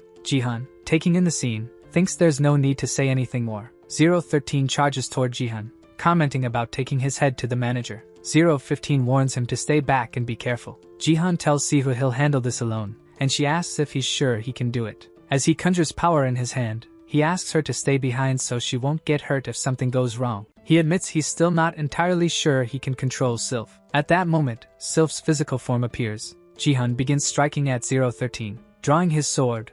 His eyes glow as he comments on feeling Sylph's overwhelming mana. As 013 approaches, Jihan notices his blade has changed thanks to Sylph's power. At that instant, Jihan delivers a powerful strike toward the gorilla, emitting an intense glow from his attack. The attack is called Aura Blade. At this point, the concept of mana manipulation is explained. This power is derived from nature and can only be obtained through a contract with an elemental spirit. The explanation continues, detailing that normal elemental magic also originates from nature. However, this type of magic is merely a limitation compared to true elemental manipulation. This manipulation comes from a genuine connection between the element and the contractor, operating on a completely different level. It's explained that, for Jihan, this part was easy, as he faced a bigger problem. He had almost no mana, unlike other heroes born with plenty, and therefore Jihan had none. Whenever he used magic, he put his life at risk. To cope, he developed a technique to consume minimal mana, making his fighting style resemble swordsmanship rather than powerful magic. But things changed. Sylph evolved, allowing her elemental form to take a physical shape. With this, Jihan could draw additional mana directly from the elemental instead of using his own. It's explained that he surpassed his previous limits and became a true wind elementalist. In the next scene, 015 covers his face as dust fills the area. He can't comprehend how Jihan defeated 013 with a single blow, even in his powerful form. 013 lies on the ground, his body split, calling for the hero and saying he must be eliminated under the manager's orders. Jihan observes 013 and notices a purple glow emanating from his mana, resembling the mutants. He deduces that their bodies are likely fused with mutant elements. Jihan then turns to 015 and recalls that he mentioned crossing paths before in the alley during a small confrontation. He admits that back then, he couldn't defeat 015 but warns that this time it will be different. Jihan summons Sylph and grips his sword, advancing towards 015. He declares that, one way or another, he will uncover everything about what 015 is and what he's planning. 015, frightened, realizes Jihan is too strong and fighting him would be suicide. He recalls Masoing Lim's orders to bring back Jihan's head and knows returning empty-handed would have severe consequences. Looking back, 015 sees the fallen body and starts thinking of how he can use it. He sends his larvae toward the body, which quickly takes it over. 015, now holding Bang in his possession, asks Jihan if that person was important to him. Sihu, irritated, informs Jihan that Bang has been captured and is being used as a hostage. 015, with a grin on his face, threatens that any wrong move will result in Bang's neck being snapped. Jihan, holding his sword in a battle stance, says he cannot let that happen. He then lowers his sword and proposes that if Bang is released, he and Sihu will retreat. 015, satisfied, inwardly celebrates, thinking it's easy to manipulate heroes. All it takes is putting one of them in danger, and they fall into your hands. He also reflects that Masoing Lim must already be aware of what's happening and that reinforcements will arrive in a few minutes. While 015 is lost in thought, Jihan suddenly appears right in front of him. Jihan declares he can't believe 015 fell for his trap and attacks the larva holding Bang. Furious, 015 calls Jihan a bastard, to which Jihan responds that he didn't think 015 would be so naive. Jihan then begins to unleash direct attacks on 015. Cut in half, 015 wonders how Jihan managed to do that, considering he was transitioning into his second phase. As he makes strange noises, Jihan approaches, places his sword in front of his head, and demands answers. He asks what the IUPC is planning, who Masoing Lim is, and where to find him. Sweating, 015 admits that he now understands why Lim considers Jihan a threat. He tries to persuade Jihan to abandon the Hunters Association and join the IUPC, claiming that other heroes have already been blessed by Masoing Lim. He adds that, as a wind elementalist, Jihan would become even stronger with this blessing. Jihan, however, cuts him off, saying he's not interested in such talk and demands to know the IUPC's true objective. 015 laughs loudly, calling Jihan naive, and reveals that the boss's plan has been in motion for a long time and that everyone will find out soon enough. At that moment, the scene shifts to see her tending to Bang's injured body. She tries to check if he can hear her while he murmurs in pain. Bang asks if she's from Epic and what she's doing there. Sihu explains that she was sent by Doha's assistant to this location. Frustrated, Bang says all of this is embarrassing for him, considering both were evaluated by him. Sihu warns him not to move or talk too much, saying she only managed to stop the bleeding temporarily. Still, he tries to ask if they managed to defeat one of them. Sihu tells Bang not to worry, as Jihan was able to handle one of them. Hearing this, Bang asks what she means by that. He begins to feel a massive amount of mana coming from one of the bodies and warns that this means one of them is still alive. He reflects on the situation but realizes this mana is unfamiliar and far stronger than any other present. At that moment, someone appears behind Jihan. Reacting quickly, Jihan launches an attack but immediately wonders if there are more adversaries around. His sword is blocked by a dagger.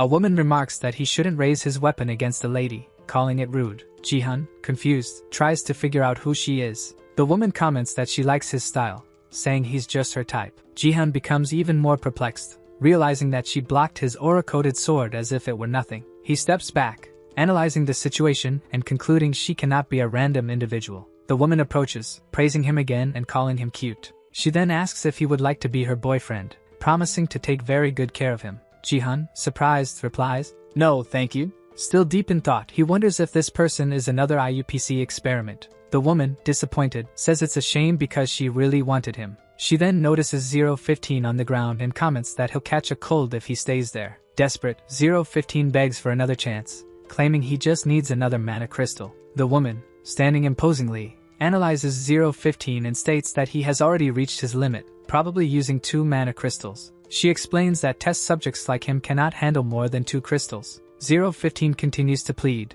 saying that with another crystal, he could take on Jihan. Losing patience, the woman strikes 015's body, stating she doesn't like repeating herself. Jihan watches the scene in shock. She asserts that those who can't win a simple fight don't deserve a second chance. The woman continues attacking 015 and finally turns to Jihan. She says she's curious to see if he can handle the situation and warns him that he only has one chance. Ends by challenging him, saying she wants to see if he'll mess everything up. After the dialogue with Jihan, the woman slowly gets up after delivering several blows to 015. Jihan then questions if they're not on the same side and asks why she would act that way. In response, she sarcastically asks if he feels sorry for 015, stating that such compassion is useless and worthless. Continuing, the woman declares that people like him are dead weight that should be eliminated quickly to avoid slowing others down. With a smile on her face, she points her dagger at Jihan, saying that's enough talk. She charges at him, stating she can't stand people who don't know when to shut up. Jihan watches the dagger approach his neck and calls for Sylph, who blocks the attack. Surprised, the woman comments that Jihan is full of tricks and that his companion is quite peculiar.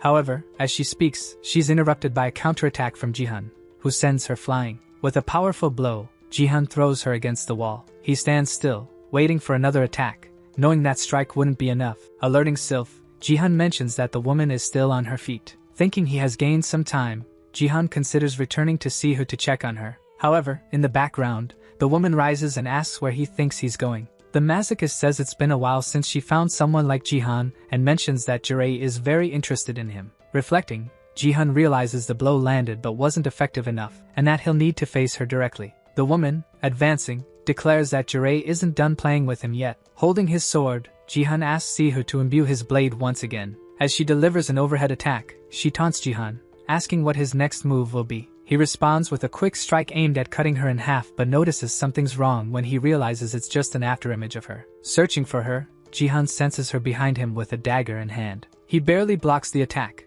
acknowledging that without his abilities, he would be in serious trouble. In his mind, he compares her style to that of an assassin. Determined, Jihan decides she won't be able to avoid his next strike. At that moment, a window appears indicating an 85% chance of success. But another afterimage of her appears, allowing her to escape downward. He realizes she dodged again. While reflecting, Jihan notices her movements are all over the place. The woman comments that she barely escaped and says if she'd been a second slower, she would have been defeated like the other two. She acknowledges that Jihan eliminated 013 and 015, while he ponders that if he doesn't take her down now, she'll become a future problem. With multiple options in mind, Jihan decides to use a decisive attack, believing it's his only chance. The woman, ready for the confrontation, mentions she's never seen anyone use aura like that. Running toward Jihan, she claims that Jirei will always be ready to face him whenever he is. Jihan, resolute, says he'll blow up the place to see how the masochist escapes the next attack. He then unleashes a flurry of multiple strikes on her but is interrupted by the manager, who arrives on the scene, ordering the fight to stop immediately. Both turn in surprise, and the manager explains that he had asked the masochist only to assess the situation, not to initiate a confrontation. Adjusting his glasses, he introduces himself as Masoing Lim and greets Jihan, demonstrating that he knows his reputation in the Epic Guild. The masochist, holding her dagger, also acknowledges Lim. As Jihan wonders why the manager is there, the masochist argues that she could have resolved everything on her own and questions his presence. He sarcastically asks if that was her idea of handling things. She retorts, saying it's impossible to resolve without causing damage. During this exchange, the manager begins observing the surroundings and inquires about the state of 013 and 015. The masochist confirms that both are dead and adds that 015 even had the audacity to request another mana crystal after being defeated. The manager responds with disdain, calling them both pathetic. He then orders Jerry to collect the mana crystals and informs her they'll be leaving soon. Jerry protests, saying she'd like to stay a little longer to fight, but Jihan interrupts, declaring that no one will leave so easily. He states that both are Class A criminals and places them under arrest. Jihan informs them that reinforcements from the Hero Association are already on their way and demands that they remain silent and avoid causing trouble. The manager, however, laughs mockingly and comments that he was expecting those reinforcements, claiming it's all part of his plan. He then reveals a psychotic smile and laughs maliciously. At that moment, an intense aura of mana is released. Jihan falls to his knees, feeling the weight of the energy, and comments that this level of mana is far beyond what any human should possess. Observing Jihan prostrate, the manager reveals that his plan involved luring the 6 major guilds in the region to that location. He mentions that everything was ruined by the Dice Guild, which decided to act on its own. Even so, he considers that the plan was not a complete failure. Jihan, confused, asks if the manager has always been infiltrated in the association and asserts that no member would approve of something so extreme. The manager confirms that the association doesn't entirely follow his orders. The masochist insinuates that Jihan is more naive than she thought, mentioning that the association has a traitor. These words leave Jihan perplexed as he tries to process everything. The scene shifts to a building, showing the office of the association's president. In the office, Jun Young, the general president, slams a paper on the desk with force, stating that the time has come. He leaves the room, locking the door behind him. At that moment, a voice echoes in the room, asking why the rush. The figure approaching is Doha, who gives the president a stern look and questions how the traitor is doing. Visibly nervous, the president tries to mask his fear, asking what Doha means by that. Before he can react, a block of earth emerges out of nowhere, striking his head, followed by another precise attack. Writhing in pain, the president screams, demanding to know why Doha is attacking him. Doha, in turn, begins to voice his suspicions. He states that if anyone could manipulate the 6 major guilds in Korea and leak information about heroes to the IUPC, it could only be the president. Cornered, the president tries to argue that it's all a misunderstanding. Meanwhile, he struggles to free himself from the weight of the block pinning him down, asking how long Doha has known about all this. Doha doesn't hesitate, and coldly responds that he never trusted him. He continues, saying that someone so deceitful, acting as a leader of an association, always aroused his suspicion. Without wasting time, the president activates his power, unleashing demonic wings. Mocking Doha, he asks if he really believes he climbed to the top simply by flattering heroes. Displaying his transformation, he declares that this technology is the result of the IUPC's advancements, something far beyond Doha's comprehension. Meanwhile, Doha reflects that this transformation was made possible thanks to the mana crystals extracted from mutants. The president, confident, claims that the era of heroes is over and that they are nothing but outdated relics ready to be eliminated. Doha, maintaining his composure, raises an earth wall for defense, but the president easily breaks through, mocking the attempt. The president advances, belittling Doha as a Class 1 hero, while Doha observes the opponent's destructive power in awe. Doha dodges a precise blow and, in a swift move, grabs the president's arm, asserting that he doesn't underestimate close combat. With surprising strength, Doha dislocates the president's arm. The president screams in exaggerated pain, but Doha realizes it's all an act. The president then activates a devastating ability, Dark Pulse, unleashing a terrifying scream. Doha feels the intensity of the power, comparing the ability to the demonic wings, and realizes that the president has become something beyond human. The impact of the attack destroys part of the environment, heightening the tension as the battle escalates. As the scene shows the devastating hole created by the battle, the association president raises his hand in celebration. He mocks Doha, questioning if he's truly as powerful as people claim, and taunts how the situation has turned in his favor. Arrogantly, he provokes Doha, mentioning that his guild members were wiped out like insects due to his weak leadership. He also insinuates that Bang is in trouble, intensifying his taunts. However, as he gloats, a firm voice interrupts him. Doha emerges unscathed, stating with disdain that he hates dealing with demonic wings. Confused, the president asks how Doha could be unharmed, to which Doha explains that heroes are always ready to risk their lives. He adds that underestimating Bang was a mistake in that, although the president's trick is interesting for an aspiring monster, it's not enough. Doha then summons Mumu, and the president, perplexed, feels the ground trembling violently. The entire building begins to collapse, and he, overtaken by panic, screams about something underground engulfing everything. Doha taunts him, reminding him of his earlier words about elementalists being outdated. He states that this attack utilizes mana to trap the enemy, and wishes him luck escaping. Despite the situation, the president began laughing uncontrollably. Doha, irritated, asked what he found so amusing. The president revealed that under the pretext of a joint investigation involving the IEPC, tons of heroes had been strategically sent far from the city. He then declared that the real plan was just beginning. The scene shifted to a peaceful street where people walked calmly. A child caught his mother's attention by pointing to the sky. Before she could understand what was happening, she felt something sinister, and suddenly, a monster appeared. Chaos broke out as people began screaming for help. The mother desperately shielded her child. In the midst of the turmoil, a heroine named Misoing appeared. She assured the woman and the boy that they were safe, promising that nothing bad would happen. Monsters began appearing in other parts of the city, spreading terror. A giant spider chased civilians, but a hero wielding a colossal hammer emerged. With a devastating blow called Colossus Impact, he crushed the creature. Amid the chaos, Kang Jin appeared, bored of waiting idly, seeing the situation as the perfect opportunity to act. He watched the battle intensify as more monsters emerged and heroes fought to protect the city. Among them was red-haired Guts, who delivered a powerful attack against one of the monsters. While fighting the enemy, Guts wondered where so many monsters were coming from. Reflecting, he concluded that it was likely all planned by the IUPC, taking advantage of the hero's absence from the city. However, when surprised by a monster, he made it clear that it didn't matter who was behind it. To him, the most important thing was that this was his chance to become a Class 1 hero,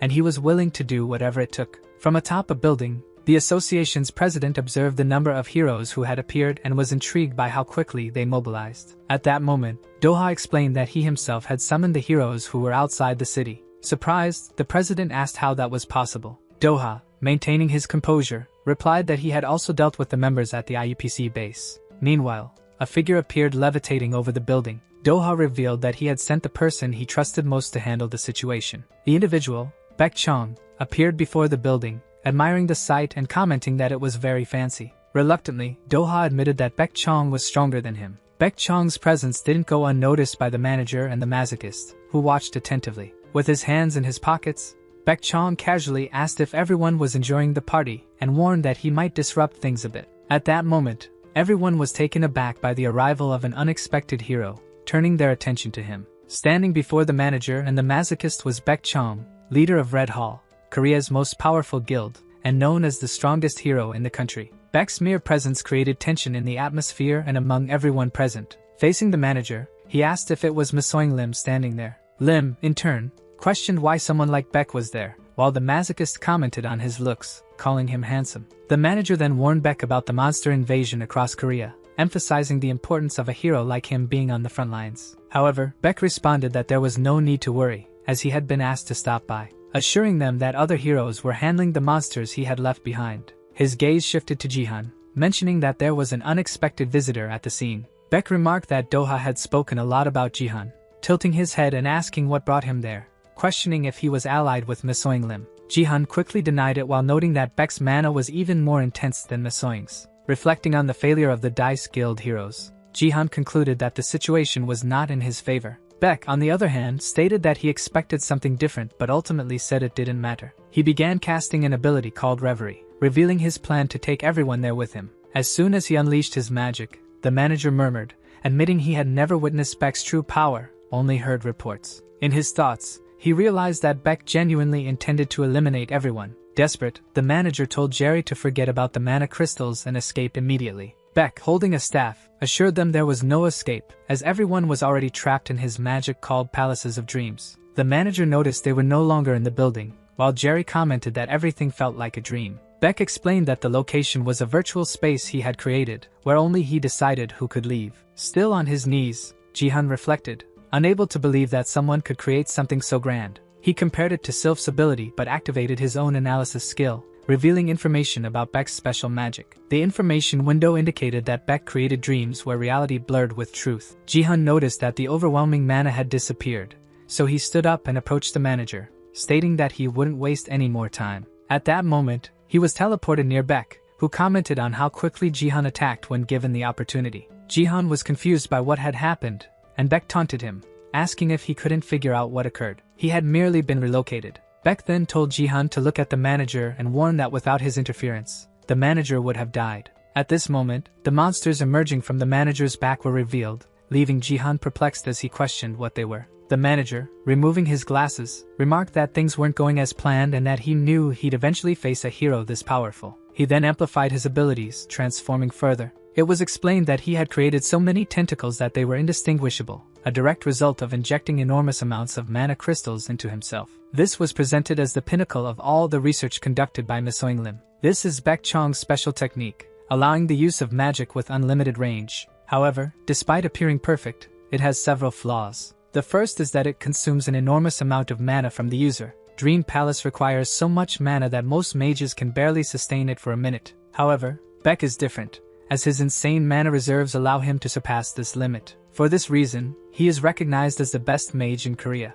But this ability has another significant weakness. To use it, the target must be far away, and if someone gets too close, the distortions disappear. Leaving Beck vulnerable is akin to opening the path to his defeat. For this reason, he heightens his perception to avoid surprises. Even so, Jerry managed to enter the safe zone, not because Beck didn't notice her presence, but because he simply forgot she was there. Now Beck wonders how she got so close so quickly and what technique she used. There is only one explanation for it. He looks behind him and comments that he never imagined she could be an Azasian. Jerry responds, impressed that Beck knows about her people. He then reveals that he was responsible for the annihilation of her entire species. 14 years ago, the Azasians invaded Earth and started a war that changed the planet's fate. Beck explains that a team he was part of eliminated all the Azasians, or so he thought, until discovering she had survived. With a dagger at Beck's neck, Jerry hears his surprise at seeing her alive. He asks why she survived and whether she joined the group for revenge. Jerry laughs and replies that she wouldn't seek revenge against a failed people who couldn't even win battles.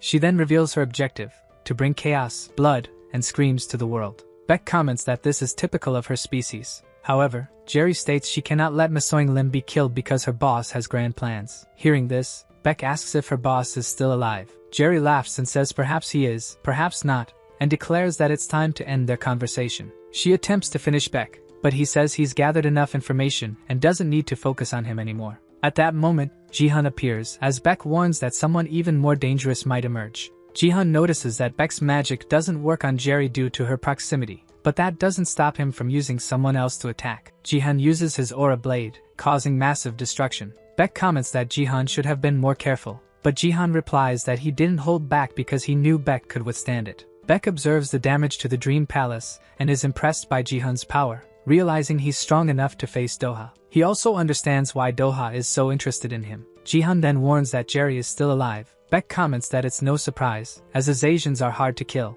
Jerry recovers and declares it's time to say goodbye, opening a spatial rift. Beck warns Jihan of the danger of attacking at that moment, as the rift could pull them in. He suspects Jerry knows how the Dream Palace works, but only two people should understand his magic. Jerry announces she has to leave but promises they will meet again. She disappears through the rift, while Jihan laments her escape. Beck, on the other hand, asserts that they've obtained valuable information and that there are still surviving Azasians. He suspects the Azasians are allied with the IUPC and plan to throw the world into chaos again, putting the entire planet at risk. Jihan questions whether the IUPC truly broke the peace treaty and initiated the revolt. Beck states that he can't discuss that now, as he needs to head to Seoul and take Jihan with him. Jihan mentions that Bang and Sihu are still in the building, but Beck assures him that Red Hall reinforcements will be sent. Meanwhile, a scene in Seoul shows the chaos left by the monster invasion. A man hiding behind a car is revealed to be Epic's janitor. He wonders where all the monsters came from. Calling Sihu, he asks where she is and why she left him alone.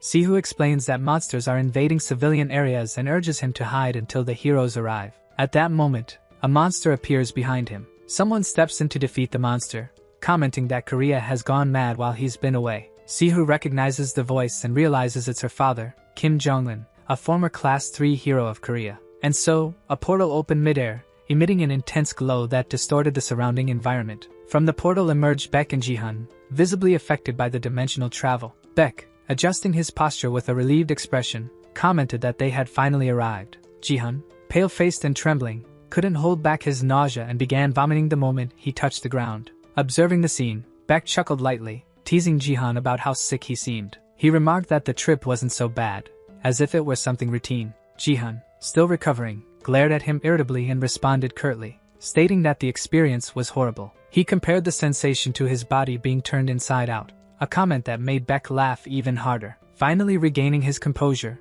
Jihan noticed something strange around them. The air felt heavy, almost oppressive, and the buildings on the horizon were in ruins. Turning to Beck, he asked where they were. Beck crossed his arms, surveying the devastated scene ahead, and explained with seriousness, they were in Seoul. It was a destroyed version, a grim reflection of what had happened due to the actions of the IUPC. Jihan's expression immediately shifted. He couldn't hide the anger in his voice as he asked why anyone would do such a thing. What could justify this level of destruction? Beck, while equally indignant, seemed more cautious. He commented that he hadn't expected the reports to be this severe, and judging by the state of the area, they might encounter creatures along the way, requiring heightened vigilance. Shifting the focus, Beck asked if Jihan knew about the current situation with the hero associations. He suggested they might need to visit Doha at the Dice Guild to gather more information and formulate a plan of action. Jihan agreed but remained alert in his thoughts. His skill window still indicated that he would encounter someone important there, so he decided to stay on guard. As if fate were listening,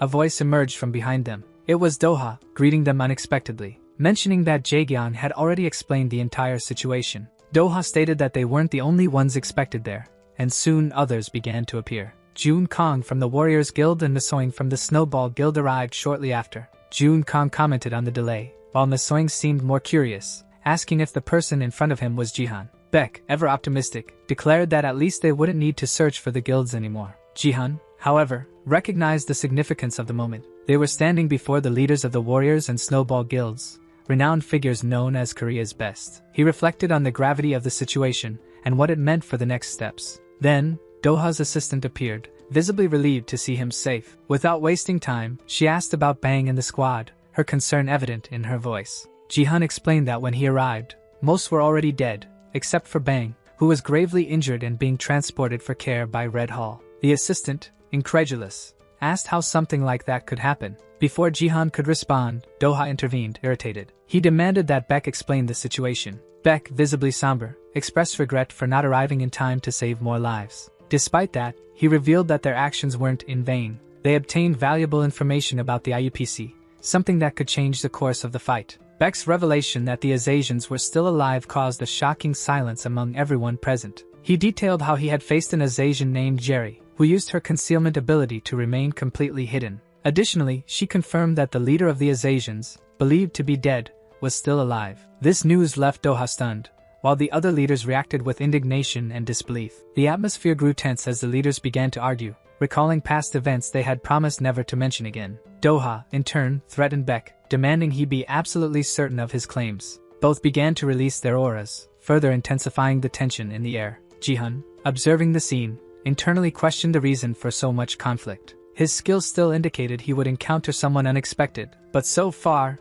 nothing had happened. That's when Guts, with red hair, appeared at the scene. Juno pointed at him, commenting that they were facing the 6 greatest guild leaders. Guts, irritated, scolded his subordinate for exposing herself in front of rank 1 heroes. She, however, expressed gratitude for the opportunity to be there, even though the situation was already chaotic. Guts declared that the Kuros Guild needed to prove its worth by facing the major guilds sooner or later. Meanwhile, Guts' subordinates argued among themselves. One of them pointed at Jihan, noticing he was interacting with the guild leaders. Recognizing Jihan brought back bitter memories for Guts, who recalled the moment he expelled him from the guild under superior orders. He justified the decision as being for Jihan's safety, but the truth was far more cruel. When confronted, Jihan asked for honesty. Guts, finally giving in, admitted that he considered Jihan useless, claiming that his constant meddling was harming the squad. Jihan, calmly, thanked him for his honesty and accepted his expulsion. Before leaving, he gave Guts one last piece of advice, saying that no matter how hard he tried, he would never reach rank 1. These words enraged Guts, who began cursing Jihan. At that moment, someone else arrived asking for him. It was Sihu's father, who mentioned wanting to find Jihan to discuss an important matter. After the discussion between the 6 generals of the great guilds, the scene shifts again. Now we see people working for the Red Hall arriving at the location armed with rifles. They wait, seemingly prepared for whatever might come, though they don't know exactly what to expect. Moments later, one of them declares they have found the target they were looking for. The target is a survivor of the Dice Guild. He orders that the target be taken safely and begins to wonder where the other person they were also searching for is. He questions whether it wasn't mentioned that there was a woman with him. As he wonders about the woman's whereabouts, it is at that exact moment that everyone is trapped by magical threads. The three individuals present try to understand what's happening. One of them tells the others to remain calm, explaining that it's a weak binding spell. He mentions that they are using draining armor, so it won't be much of a problem. However, he also comments that this binding ability feels very familiar.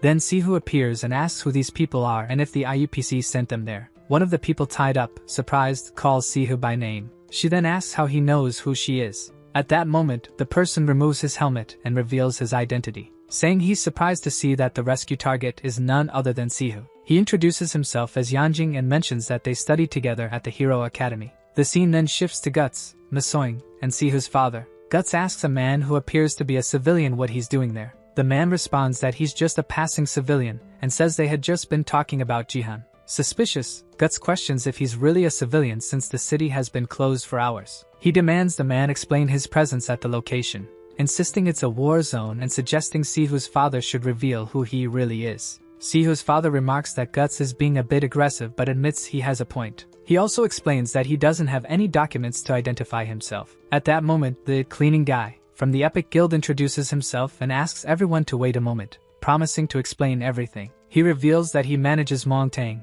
a monster cleaning service, and has a partnership with the Epic Guild. He also introduces himself as Jian Kim, father of the guild master. Semlim, recognizing him, says it's no surprise they look familiar. Juno asks if she knows who he is. Semlim replies that he's undoubtedly a legend among mages. She explains that he was a hero who helped win the battle 10 years ago and, afterward, withdrew from the hero world to focus on research. She also comments that every mage knows his name. Sihu's father, a bit embarrassed, says that some details are exaggerated, but most of the story is true. At that moment, Semlim bows in respect and asks Jian Kim for an autograph, saying it's a great honor. The person in charge of Guts' belongings states that this is enough to believe the words of Sihu's father. Guts, irritated, thinks to himself why someone would want to talk to Jihan, someone so renowned. The tense atmosphere increases when Beck suddenly appears. He says that Guts has such a deadly look that it even gives him chills, and warns that if he continues like this, Guts will end up with wrinkles. Everyone is surprised by Beck's sudden appearance. Guts, confused,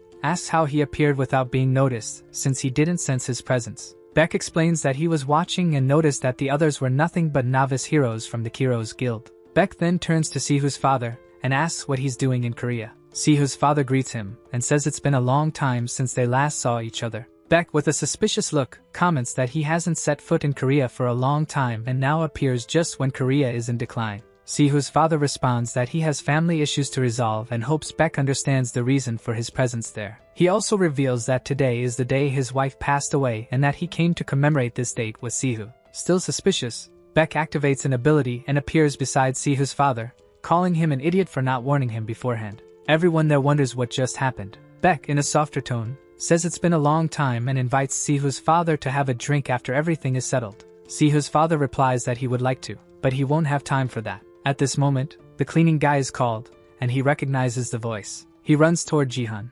exclaiming that it's been years since they last saw each other. Jihan, surprised, asks what he's doing in that place. Jihan then spots Guts, also known as Hyun-tae Kim, and Guts mutters something in response. Jihan observes that everyone there seems to be fighting against the monsters in the city. Jihan approaches Guts and greets him, saying it's been a long time since they last met. He also notices that Guts' platoon was helping to protect the city. Guts, with sarcasm, calls Jihan a little shit, and tells him not to act as if he's on the same level as all the S-rank heroes. Guts makes it clear that he knows what Jihan is trying to do, clinging to the shadows of rank 1 heroes. He also states that Jihan will never reach that rank and that he should stop deluding himself. Jihan responds that Guts hasn't changed at all since he left the platoon. He provokes him, saying that Guts is still arrogant like a child. Jihan reminds Guts that he will never reach rank 1, no matter how hard he tries. Furious, Guts rushes to attack Jihan, calling him a piece of shit. At that moment, Doha appears and grabs Guts' head, asking what he thinks he's doing. Doha, assessing the situation, comments that he never expected Guts to be so easily intimidated. He asks Jihan how he managed to cower for so long. Jihan thanks Doha for intervening. Still irritated, Guts wonders how someone can belittle him so much, as if he were insignificant. He promises that he will make Jihan pay for this humiliation. At that moment, Mi Jinho greets Mr. Kim, saying it's been a long time and it's good to see him again. He comments that in the past they were all novices, and now they are important leaders, owners of guilds in Korea. Doha, interrupting, says that this is not the time for nostalgia. Sihu's father then states that he's aware of that, and by observing the mana signals, he perceives that the Azasians have finally begun to reveal themselves. He reveals that he's been observing mana traces all over Japan, and that Korea is not the only one in their sights. Sihu's father warns that the world is preparing for the return of the Azasians, putting everyone on alert. Beck, in a sad tone, asks if they still don't believe his words. Ignoring the question, Sihu's father turns to Jihan and asks if he is really Jihan. With that, Jihan confirms, and at that moment an information window appears before Jihan, indicating that he has found the individual he was looking for, Sihu's father. Jihan, thinking to himself, wonders why his ability guided him to this person. Sihu's father then explains that Sihu has already told him a bit about the situation and thanks everyone for interrupting the IUPC's plans. He says he would like to discuss many things, but that can wait. He asks Jihan and Sihu to stay out of everything that's happening. Jihan, confused, asks why. Sihu's father reveals that the Azasians are after Sylph and his daughter Sihu. At that moment, the scene changes and a helicopter appears in the background. A voice announces that they have finally arrived and will land shortly, asking everyone to prepare. Inside the helicopter, Sihu confirms that they are ready for landing. Our video ends here. If you enjoyed it, please like and subscribe to the channel. Until next time, bye bye.